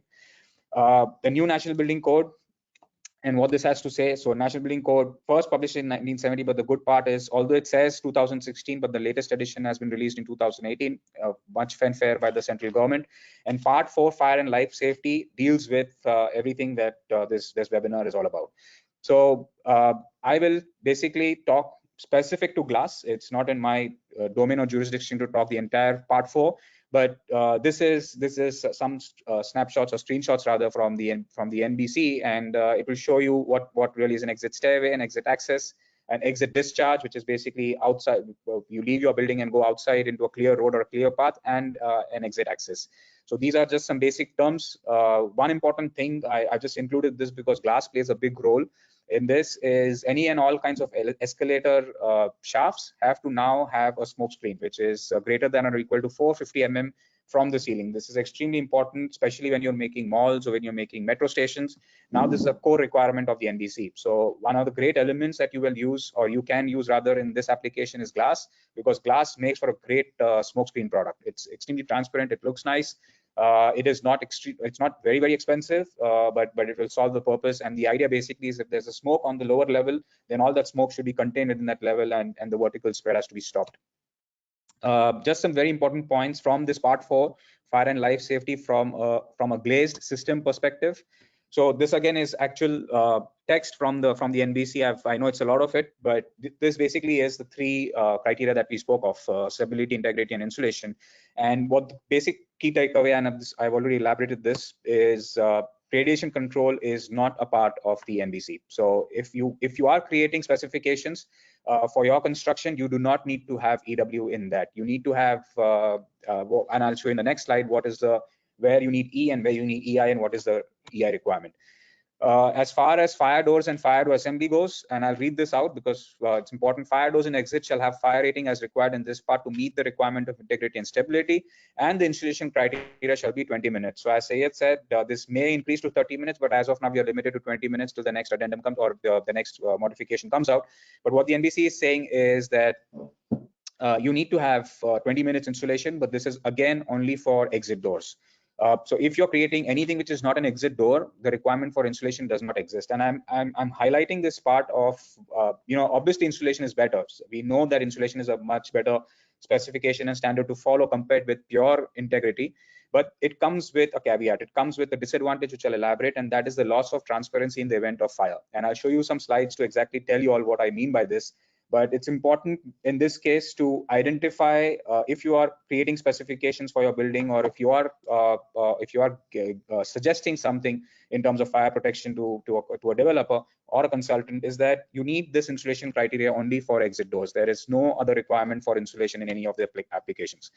And the third part is, which is, I'm in glass, it pains me to tell you this, but if you go through the last line, it says the use of glass shall not be permitted for enclosures of exits and exit passageways, which means that if you have an exit door, then you need to have that as a metal door or wooden door with small vision panels. And as Syed said again, those vision panels have to be clear, and they have to be clear not only in the case of non-fire, but also in fire conditions. So these are some extremely important points if you have to look at your building or your construction satisfying to the norms that the new NBC has laid out. So I hope I've made myself clear. I know I'm going slightly quick on this, but I'm sure this presentation will come out to you later on. Now, when I say you need to decide between E and EI, this is really what I meant, is that when you have a pure E construction, an E glass rather, then the big benefit is that in the event of fire, the glass remains transparent.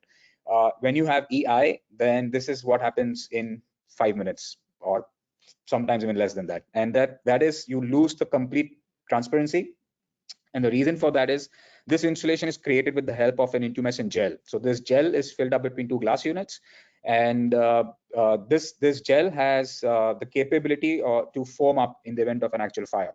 So once there's an actual fire, the whole gel foams up, and that foaming action provides the cooling effect, because of which the temperature rise on the non-fire side is controlled.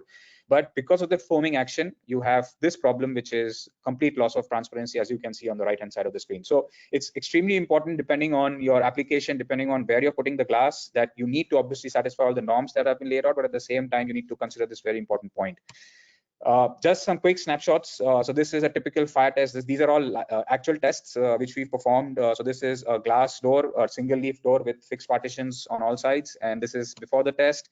This is the test, and this is when the test is completed at 120 minutes. So you can see even at 120 minutes, you'll see a big bulk bend inside. That is because of the differential pressure. But the more important thing is that you can still see it. I'm sorry, the picture is not very clear, but you can see that the flames are still visible, which means that the transparency is not compromised. And that's the advantage of having a pure E-glazing. This is just after the furnace was switched off. So you can see the glass is really soft and molten, but it's not given way and it's not allowed the smoke to come on the other side. And this is a test which is for an EI door. So in this test, the target was EI 30 and EW 120 or E 120. And this is what happens. So this is how it looks before the test, but this is how it is immediately after the test. This is at the end of 120 minutes.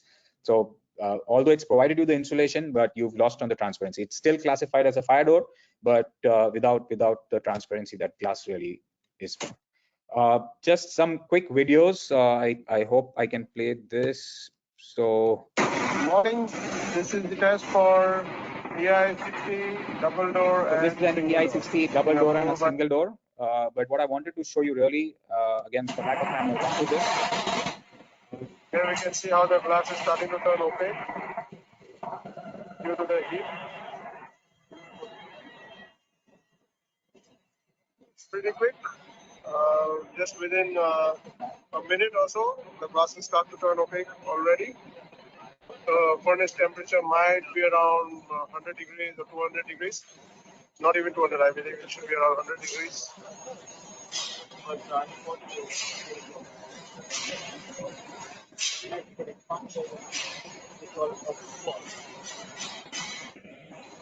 You can see that's the intumescent layers in between, which is all turning solid now. Okay. So I'll not run you through the whole video, but basically this is what it means. And you saw how quickly the whole glass starts foaming up. It's in a matter of minutes, less than 2 or 3 minutes, and you lose out on the complete transparency. But it obviously has the benefit of the loss, or rather the temperature rise being limited on the non-fire side. But this is the core difference between a basic e-glazing and glazing, and I hope I've made myself clear with the help of you. So this is a Pyran Platinum test, which is UL rated product. Again, very quickly, I just jump to the main part, which is after the test is done, this is what you do.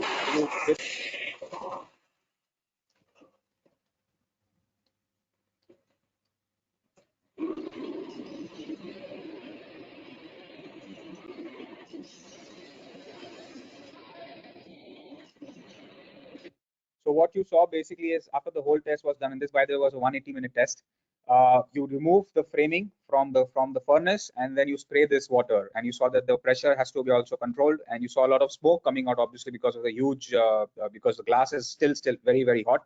It's at in excess of 900,000 degrees, and that's what happens when you have a jet of water which could probably be 10, 20, 30 degrees or 40 degrees on it, but the important part was that the glass did not give way, and that is what you need to do if you have a material has to be classified as a UL product. In terms of applications, these are some of the most common applications. So lift lobby, I don't know if you can see my mouse, but anyways, all the blue glass, the blue rectangles rather that you can see, this is all the applications of glass. So as you can see, the fire door has to have vision panels. Glass is also used for elevators, which are rather glass. Which have glass doors, office entrances, partitions. There are a whole lot of applications in lift lobbies that you can potentially use glass. In terms of partitions and compartmentations, data server rooms have to be enclosed. You create compartmentations within the floor plate of your building. That's also now something which is very, very important. Atrium sections, and I'll show you a nice photograph in actual photograph to highlight this, that when you have atriums, those atriums also can become a great way of exit. So you can contain the fire within that floor, and then you can also have a safe exit or passageway for people. This is important. So when you have building constructions typical like this, which have an open refuge area where people are supposed to assemble outside, then the walls which face this refuge area at the back, they have to be fire rated as well. So these are what we call as fire rated facades. And staircases. So staircase, as everyone knows, is the safest way of, or rather the place to be in the event of fire, because that should lead to the ground floor and to the safe path of exit. So those staircases, especially when you have a very clustered development, you do not want your staircases to be affected by the fire adjacent to it in an adjacent building. In those cases, then the chief fire officer of your local chief fire officer or a municipal authority may ask you to even make the fire resistant, the staircase area rather fire resistant. The framing and fixing systems, very, very quickly, I've exceeded my time now. So you can have framing systems which have wood for maximum 30 minutes, 60 minutes sometimes. but these are typical steel systems. These are aluminum can do maximum of 90 minutes, which is insulated. But more often than not, we do not use aluminum when we make glazed doors and partitions, but we use full steel systems. The red strips that you see in this case are intumescent, so they play the role of expanding in the event of fire, and they hold the glass in place and make sure that it's still in the rebate during the event of fire. You can have single as well as insulated glass. Insulated glass helps a lot when you make facades. In steel frames, again, 120 minutes. You can have stepped glass constructions, very important when you have elevator doors.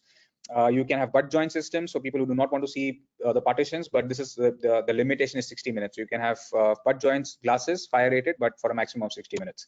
And you can also have spider clad or bolted facades for a maximum of 30 minutes.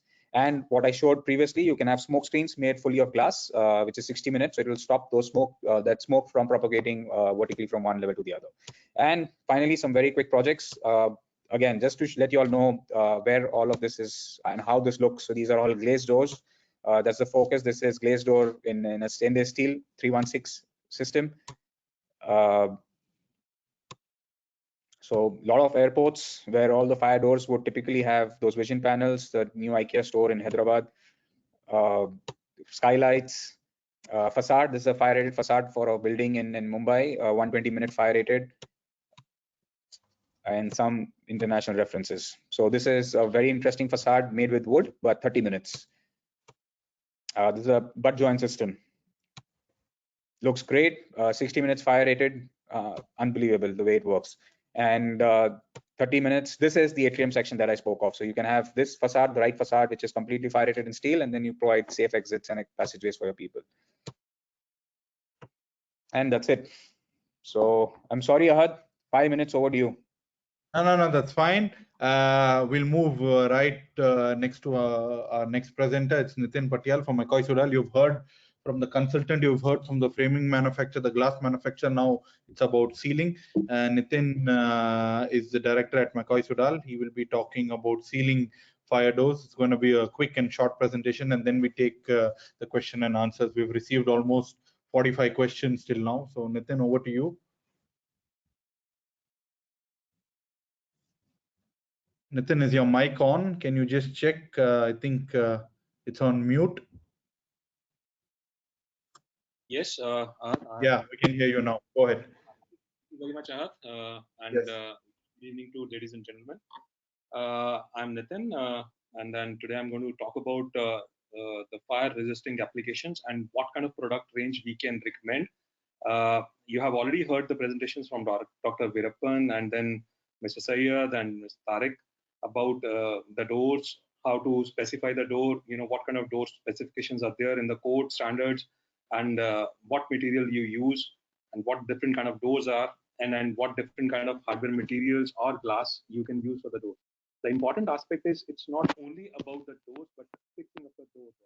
At McCoy Soudal, which is now part of a $1 billion group of Soudal, and we have completed 10 years in India now. We have a lot of product range which has a fire standards.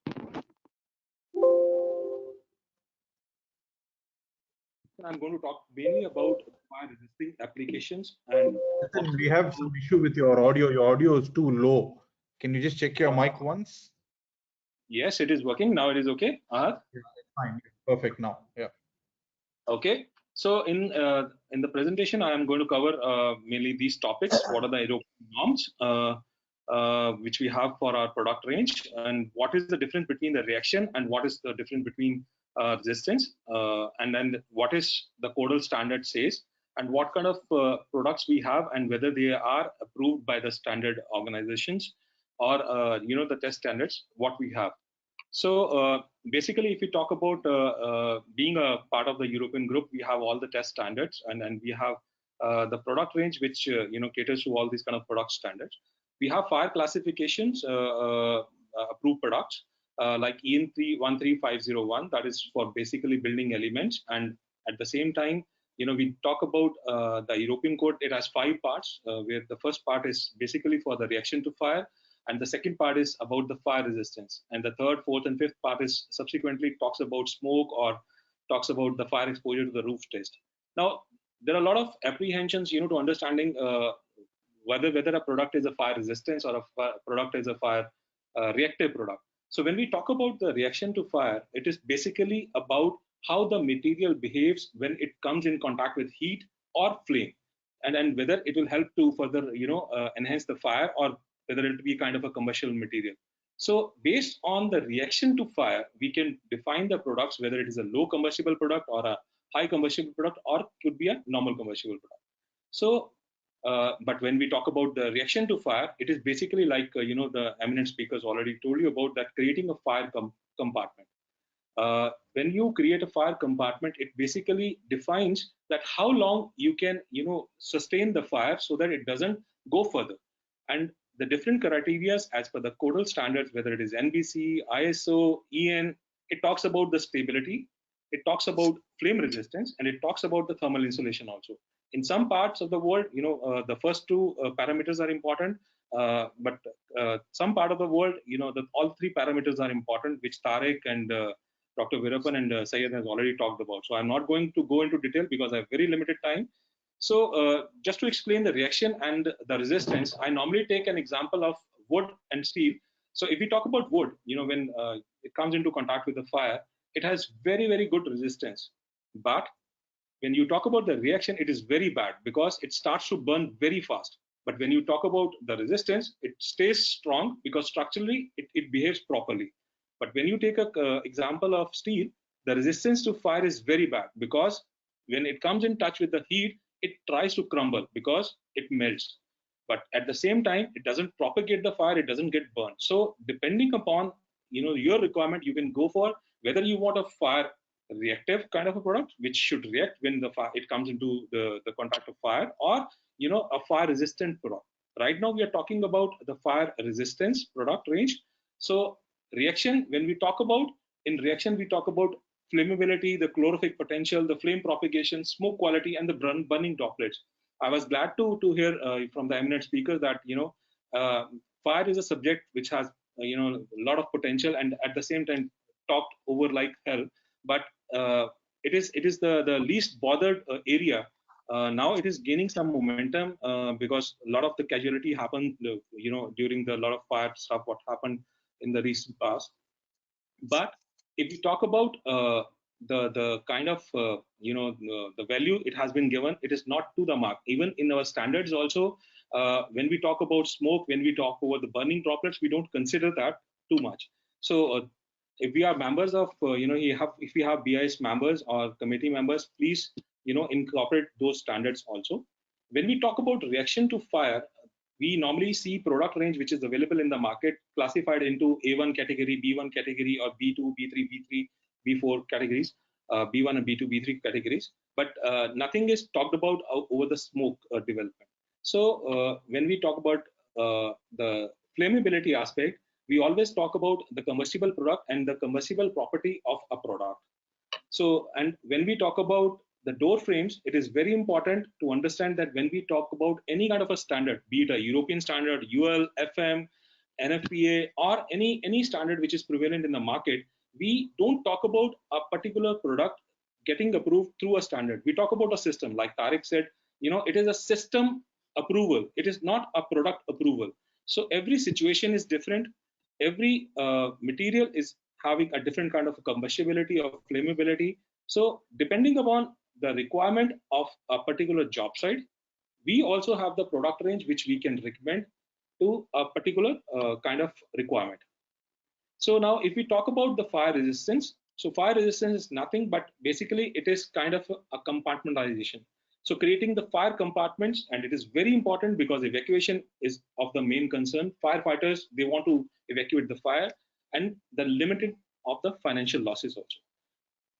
To recommend the product range, we can recommend the product range for the joints, for the penetrations, for the holes, and which may not influence the fire rating, and for the walls, floors, and ceiling in a negative way.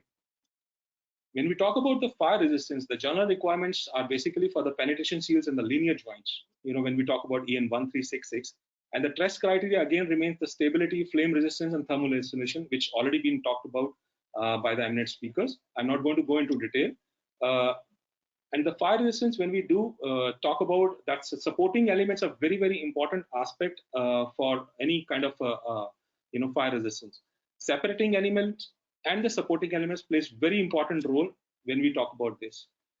When we talk about fire resistance, the classification also, like EI standard, when Tariq talked about, it can go from 10 to 15 minutes to 30 minutes or 45 minutes. And the example, the classification also depends upon the kind of the fire test it passes. Like Tariq already showed this kind of a graph, like where we, fire standard, when it is based on ISO 834 curve, the temperature rises also, very steadily during the test. And in 15 minutes, it reaches to a level of 739 degrees. And when you talk about 120 minutes resistivity, it goes up to 1000 plus degrees centigrade. So when any product is tested, believe me, it goes up to those temperatures before it passes through that test. A lot of thermocouples are being used when we test the fire range of products. Why I'm showing these pictures? Because to show you that we are not only into the normal grade of sealants, we are into specific range of sealants which are fire retardant sealants and fire retardant foams. And for any door frame fixation, any window fixation, any facade fixation, these products plays very, very important role, because the consultant has specified a particular product to be used. The product is made by a manufacturer to satisfy the requirement, but when the question comes to the installation of the product, sometimes some gaps are left over. So we have seen that that is one of the neglected area, because nothing is really specified in the code how to fix up the door frame or how to put a kind of a fire retardant product range. In Soudal, if we talk about, and McCoy Soudal, we talk about linear joints, penetration seals, and fire doors. I'm covering little fast because I have only 7 minutes to show my presentation. So when we talk about the Soudal certification, we have product range like PU foam sealants and wraps, fire blankets, thermocouples, and a lot of other things also. So, and when we talk about the fire resistant fire specifiers, so we have certifications from a lot of European standard company organizations. When we talk about test by Soudal, which is basically to the test standard of EN 16341, which is basically meant for the fire doors, we do a lot of testing before we launch any product in the market. And this is what we do. We have different type of door frames available, and we test our product range along with the doors. So on wood doors, on metal doors, and different type of doors, whether it contains glass or single or double doors, revolving, swinging, riveted, depending upon the type of the doors, we apply our sealants and foams just to make sure that the seals are proper and the smoke shouldn't propagate. There are two very important aspects when fire happens. One is the seal, because the smoke can also pass through that. Second is about the insulation, because if your door frame is hollow, then there is a chance that smoke can pass, and a lot of casualty happens, or I would say major casualty happens just because of the smoke. So when we talk about a door frame installation, we talk about 10 to 15 minutes joint seal, which is being filled with the fire foam and fire acrylic, which is fire retardant acrylic. This is the normal testing procedure, and then the furnace picture and how we test our products as per EN 1634. There are different type of doors. Tariq has already covered, Mr. Virapan has covered, and Syed has also covered. There are revolving type of doors, swinging type of doors, or riveted type of doors. When we talk about the test criteria, we talk about flame spread, how the flame spreads through that, and also we talk about the insulation, which is not a kind of I would say the focus area. But yes, we test on those standards also, and with thermocouples we check from edge to edge, how it propagates the temperature also. Radiation is another part, which again, only if the door includes glazing, then we do this kind of a radiation test, which Tariq has already covered. I will not touch this topic. As per EN 1634, we have a product range passes the system of half an hour criteria as well as 1 hour criteria. So the Soudal products are basically part of the systems and tested by all the door manufacturers. You can see the couple of names. We are supplying to a lot of Indian door frame manufacturers also, these fire rated products, be it Shakti Hormann, be it Navier, GMP. So we are supplying to them. So behind the door frame, you could see one of our couple, product, which could be a fire foam, which could be a fire acrylic also. When we talk about the product range, door frame manufacturers still use a lot of mineral wool, which is very safe options, but because of the property of the mineral wool, it takes very long time to fill in the door frame. Plus, it is not very nice because it creates a lot of itches on the hands, and not very easy to install, specifically when the door joints are very, very narrow. Because normally every door manufacturer tries to fix the door frame in a very, very narrow conditions, and tries to keep the joint as minimum as possible. What we always recommend that the joint size should be minimum 10 to 25 mm, so that it could be filled through foam, and then and can cover up with a fire retardant sealant also. So there could be a kind of a potential acoustic leaks also in the corners. To arrest that, we need to use our foam, because foam basically expands and it takes all the areas through where you fill in. So that is one of the good products which takes the shape of the profile also. I will show you a couple of pictures at the end of the presentation where you could really see that how foam fills up the cavities. Foam also perform just fire tests as EI 30 and 60. At the same time, we have different type of foam. It's not only one type of foam. We have two component foam and one component foam. It depends upon which kind of foam to be used in which circumstances. As I already said, it is not a product approval like for UL or FM certification. It is a system approval. So 1K foam is basically a foam which is a one component. 2K is where two components are chemically mixed to take out the foam. Both the foams have different properties and can be used, because one foam where you need moisture, another type of foam where you don't need any moisture because it is a chemically active foam. When we talk about in the field, the aluminum doors, you can very well see that when door frame is fixed and the anchor fastener is done, you can use fire acrylic, which is a kind of acrylic, and fire foam to fill up the door frame, and then cover it up with the fire acrylic and fire blanket with the certification of EI 30 and EI 60. When we talk about wooden frames, you can see in the picture that wood frame with the two component foam and one fire acrylic, you can also get a certification up to EI 30 and EI 60. There are other certifications which are available at ATG website, which you can just browse and see that what product range of ours have those kind of certifications. When I give you a glimpse of the product range, what we have right now, which we are recommending to install a door frame, this is particular for the door frame applications. We have other product range also, which can be used for penetration seals, piping, MEP, and all those kind of application or shaft sealing areas, which are fire related areas. For door frames specifically, we recommend our soda foam FR, which is a fire retardant foam, and along with a fire acrylic. And couple of areas where there is problem of moisture and we need high density of the foam, we recommend two component foam, which is soda foam 2K B2. It's a B2 category foam, along with the fire blanket, which is again an intumescent property, fire acrylic dispersion. So this is what we recommend. We also have products like fire silicons, fire PU, fire retardant MS polymer, which can be used basically for bonding and can be used for sealing applications.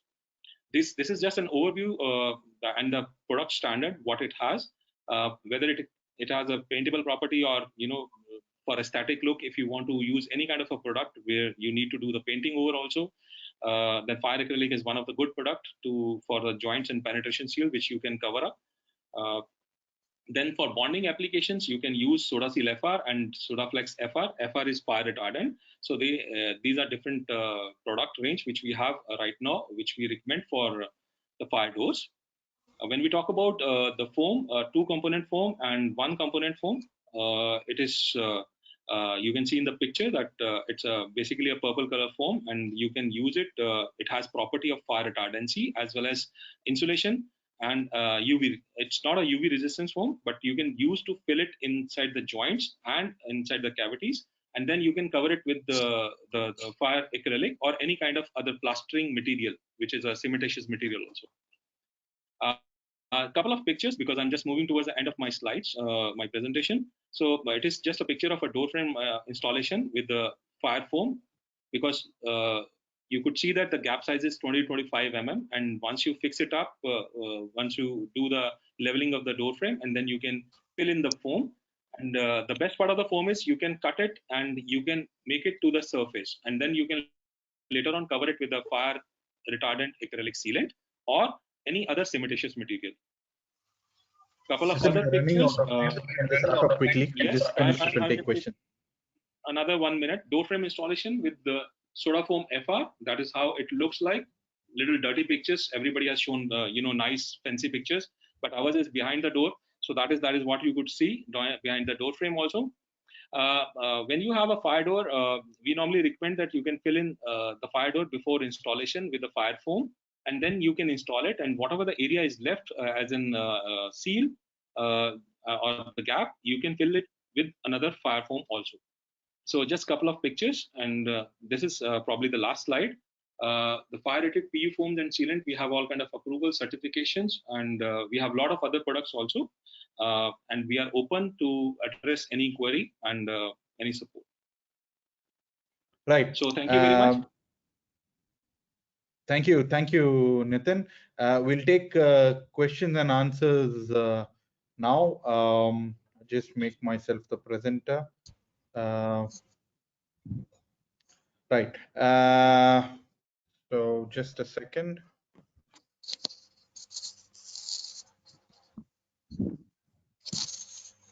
Right. We have a lot of questions here. I'm not able to pick which one, but let me start with a question. Let me just get this in order. Right. This is a question.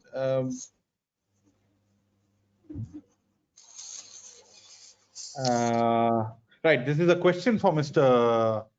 Virapan. Yes, sir. This question is, why is it 120 minutes fire rating in NBC, whereas international codes talk of only 90 minutes?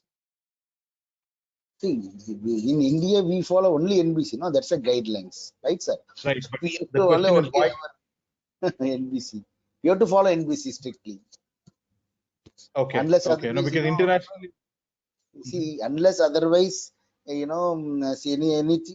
the approval is given by our local fire authority. If we have our, Right. rules and regulations set, then it's not an issue, no? If you are having, less only, it's a problem. If you are having more, then it should not be a problem. Right. Okay. This question is for Syed. So this is from Sajid Raza again. Why no testing for SS hinges and pull handle? Because it is an international standard, especially if you take the American standard, wherever the hinge size is thickness is more than 3 mm, they normally don't recommend testing for stainless steel hinges, because anyway stainless steel with 3 mm thick, it is fire rated. Same is the case with the pull handles, because they are non-mechanical items. Pull handles, yeah. Right. There is a question. Anyone of you can answer this. This is by Mr. Shamit Manchanda. Is it possible to have a double leaf, both side swing fire door? These are required in hospitals especially. Sorry, can you repeat the question?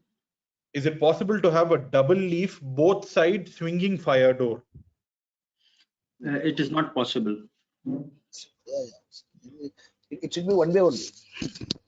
Be only one way. Right. Okay. Right. So it's not possible. Okay. There are two reasons behind it. One is that normally when you have a double swing door, the gaps between both the leaves is more when compared to a normal fire door. Second thing, the opening direction is defined. When it is a fire rated door, it is better to have the opening direction defined clearly. Okay. Right. Okay. What is the stand taken by NBC on including mandatory requirement of insulation on the door? This is by Vikram Sule.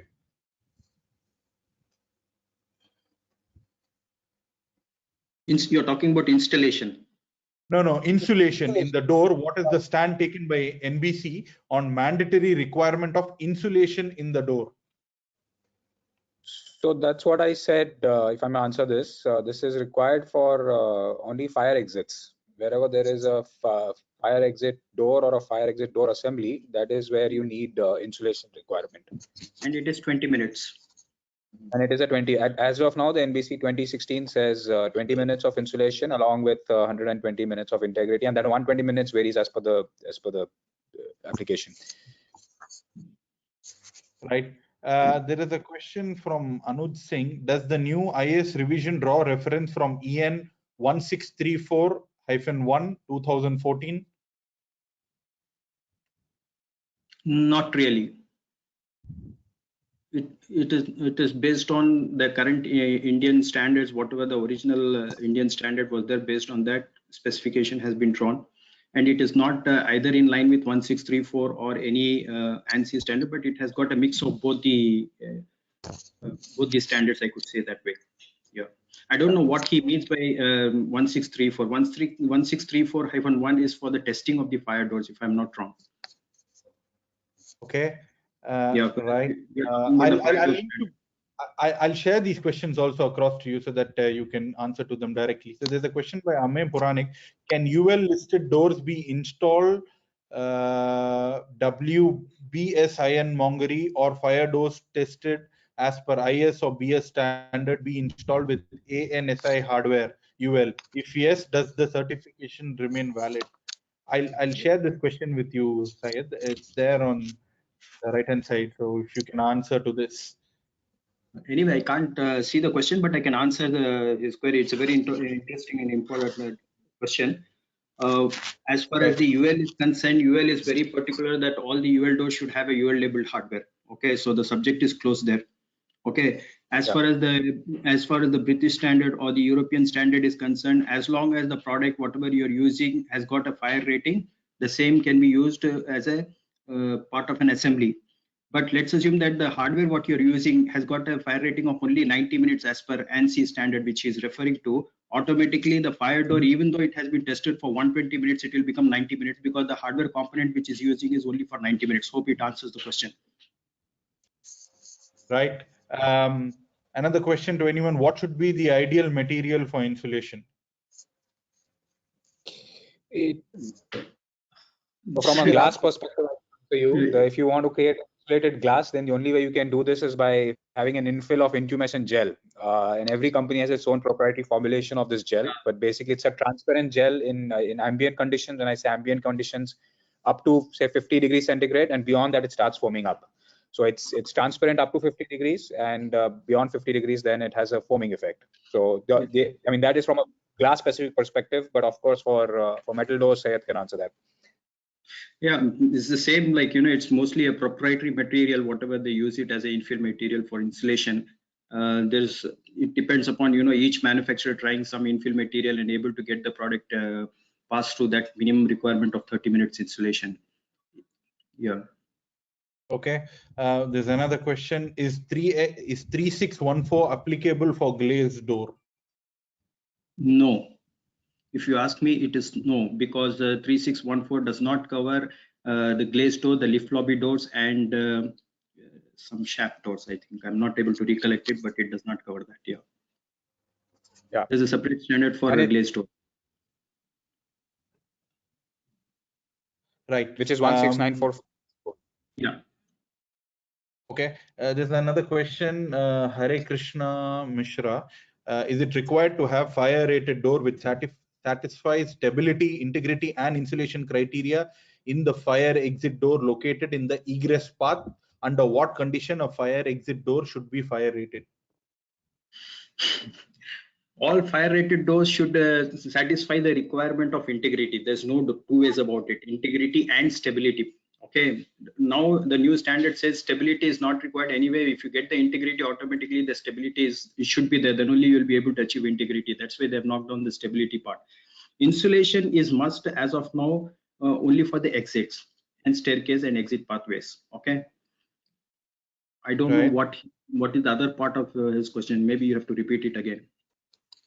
So you can send it, sir, so that. Yeah, I will send that across. There are, okay, fine. I will send this. There's another question here. Is wired glass conforming the requirement of fire rated glass? Okay. So wired glass, not anymore, because it, as the new requirement says in 3614, also the vision panels have to be clear, and wired glass unfortunately have wire mesh in between. So although they are the cheapest form of fire resistant glass available in the market, but I mean, it will not satisfy to the codes anymore. Once the 3614 is out, then you will not be able to use this even for vision panels. And in any case, wired glass is not the material choice for glazed doors and partitions. So for all practical purposes, after 3614, wired glass will no longer be in use. Correct me if I'm wrong, Syed. It's okay. Right. There's another question here. Why is self-labeling of doors in India? No, why is self-labeling of doors is acceptable in India? Because we don't have any third-party certification program. None of the labs which is testing the product, the NABL labs, the so-called NABL labs, whether it be Spectro or I don't want to name it, but CBRI, there are many labs in this country which actually do the testing of fire doors, but they give the specimen test report and the test certificate. They don't give the extended label wherein, you know, it's a third-party kind of a thing. They don't even inspect the product before testing it. So where's the question of third-party certification? Unfortunately, we are lagging on that particular aspect, but I should say that the most important thing is that first of all, we didn't have the standard. Now the standard is coming, so obviously that will also follow. No, which will follow now. Actually, in future it will follow. Right. Code of practice, hardware for fire and escape doors. 3 elements are more important as hinges, door closers, and lock or latch. But the presentation mentions that the hinges made out of SS304 is sufficient. Don't you think the hinges are to conform BS EN 1935 CE marked or tested to UL10C? Kindly advise. Yeah, because in India, actually, if you ask me, that there's no standard, separate standard for the fire-rated hinges and the fire-rated hardware, especially the fire-rated hardware, which I'm talking about. So as far as the stainless steel hinges are concerned, it is not mandatory to follow any of this BS-EN standard as long as the product has been type tested with whatever the hinges they are using, point number one. Second thing, that stainless steel per se with 3 mm thick hinge need not go for additional testing, because at the end of the day, if you see, if you want a CE rated kind of a thing, are we using the CE rated hardware on the entire fire door? Obviously not. So what's the point in having only the hinges tested as per CE rating? Okay, there's a question from Mr. Virapan. What are your views on automating fire doors directly connected with FAS of the building? Yeah, we can connect. No, that is always through our electromechanical side. Am I right? We can connect it to our fire alarm system also, right, sir? Yes. Yes, all the electromechanical stuff, whether it be electromagnetic lock or electromagnetic door holders, they can be integrated with the fire alarm system and the building management system. It's already we are doing it, sir. I think it's done. This is a standard practice, actually. Right. Okay. Right. When a door is open, maximum in how many minutes should the door close fully with the door closer? Is there a standard so we can do the door closer adjustments accordingly? I would put it the other way around. The door closer has to be selected based on the size of the door, not on the closing or opening force. Of course, when you are using a door closer which is on the external of the building, obviously there will be a wind pressure, so obviously you should go for a higher spring strength. If you're using a door closer which is internal, obviously you would prefer to use a lower spring strength, because at the end of the day it's a normal usage and you don't want to apply too much of pressure in opening these doors. Yeah, correct. And also the weight of the doors. That the weight, the weight of the door. Yeah, weight of the door is also another criteria. Mass of the door. But to my knowledge, there is no requirement for any timing. Yeah, but as far as the opening and closing speed are concerned, there is a separate valve in most of the high-end door closers, so you can adjust it according to your requirement. If you have a disabled kind of or a hospital kind of environment where you want the people to use open the door with ease, obviously you can use this valves to adjust the speed, closing and opening speed of the door. Yeah. Right. There's another question. Is there any facility which or a government agency in India which does the testing of fire hardware? I'm not able to recollect any one of them. I think now the new standards are being under preparation for the panic devices and some more hardware. So I don't know how this will be implemented and what kind of test. And there are 2 types of tests. One is fire rated test, the other one is the durability test. Durability test, anyway, it is well defined as to how that product has to be tested. But in terms of fire testing, I think they'll go for only type testing. That's the only possible option which I could see. Maybe they have to mount it on a particular product and say that, yeah, this has been tested for use on fire doors. Right. Another question for anyone: what is the main difference between an intumescent seal and a smoke seal? Okay, intumescent seal works only when the temperature increases beyond 60 degrees centigrade. Okay, the seals are used normally to close the gap between the frame and the shutter, so that whenever there is a fire, especially intumescent seal are meant for wooden doors, because wood as a material has a tendency of shrinking when it is exposed to heat. Okay, so the gap is increased. So to reduce this gap or to seal this gap, the intumescent seals are used. Right. Whereas smoke seals, it has to work right from the first minute. It is meant to stop the spread of smoke. I would like to add on this same subject. There are a lot of type of intumescent seals are available. Basically, it swells when it comes into the temperature. It swells. So intumescent seal can also be of different type. It can swell to 5 times, 20 times, or 30 times. We have instrumental seals which can go up to 30 times. Can be used for doors, can be used for windows. If you have open windows, you really want to put a kind of a seal. When there is a fire, it swells and it covers up the entire window and door so that the smoke doesn't propagate. So that's where you could use these kind of intumescent seals.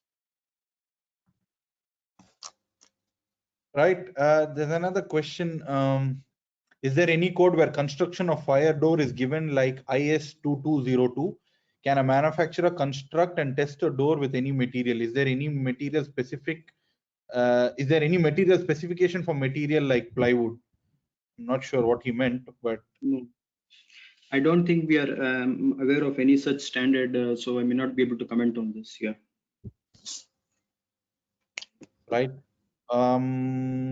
What type of fire door are suggested for clean rooms which have multiple airlocks from the entrance to the main area? So normally you see they use steel doors for clean room applications. Okay, because it is easy to maintain and easy to clean. But as far as the airlock, I think Syed sir, actually in the clean room, I'm just interfering. Nowadays, it's suggested to go for SS door, no? SS fire door, right, sir?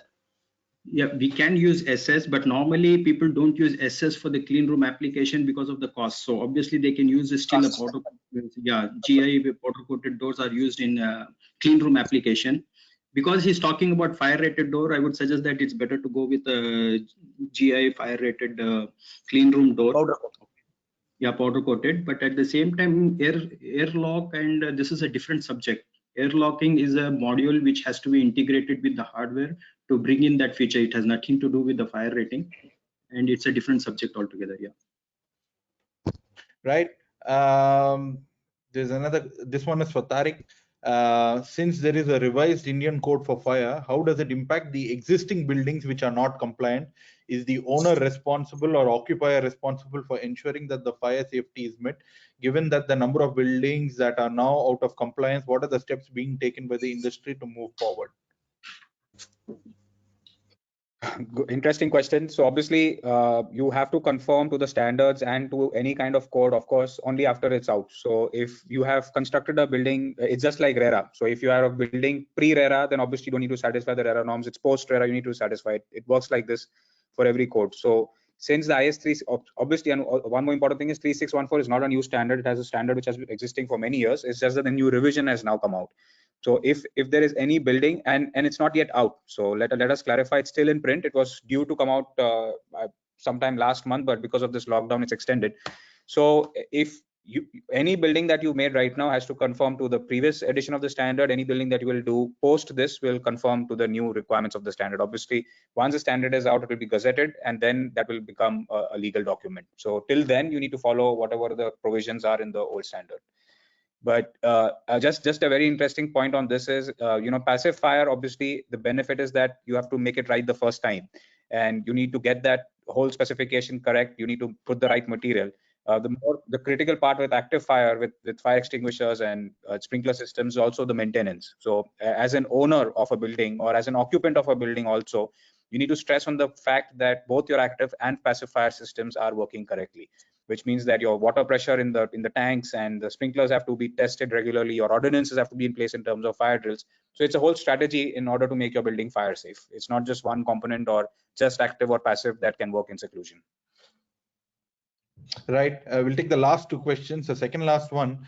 As per the presentation, it says deadlock bolt with lever handle to be used on a fire-rated door, whereas various hardware manufacturers lever handles are non-fire rated or supplied without fire certificate, and accordingly panic bar and trim are with proper certification. So as per norms, we should go for lock and lever handle or panic bar with trim. Actually, this is quite confusing. The question itself is quite confusing. I'll put it in a proper perspective. Deadbolts never work with lever handle. Deadbolts always work with pull handles. Okay. Lever mortise sash lock work with lever handle. As long as the lock and the lever handle is fire rated, you can still use it on a fire door. Same is the case with the panic bar. Okay. Right. And we'll take one last question. This is on coating. What is the, I'm just trying to look for the question. There are so many questions. I hope I've picked the relevant one. Now, what is the ideal coating that needs to be done on a fire rated door? Is the question. Coating thickness. Which will conform to a 2-hour fire rating test.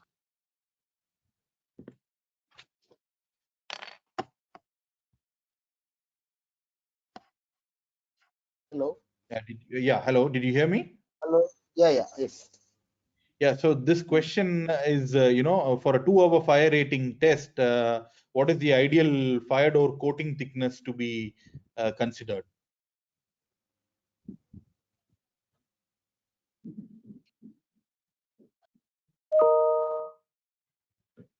Hello. Hello. Hello. Yeah.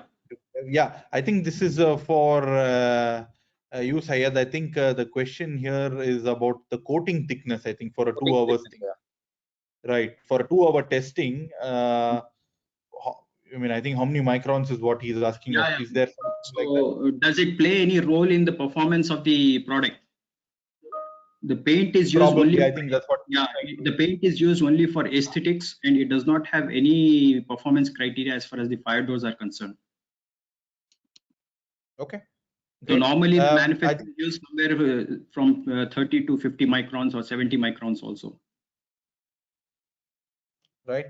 Okay. I think we'll end. There are so many more questions. I hope I've picked the right one, but I'll be emailing these questions across to you. But anyways, I'd like to thank all of you. I'd like to thank Mr. Virapan, Mr. Syed Mohamed, Mr. Tariq Kachwala, and Mr. Niten Patial for taking time out and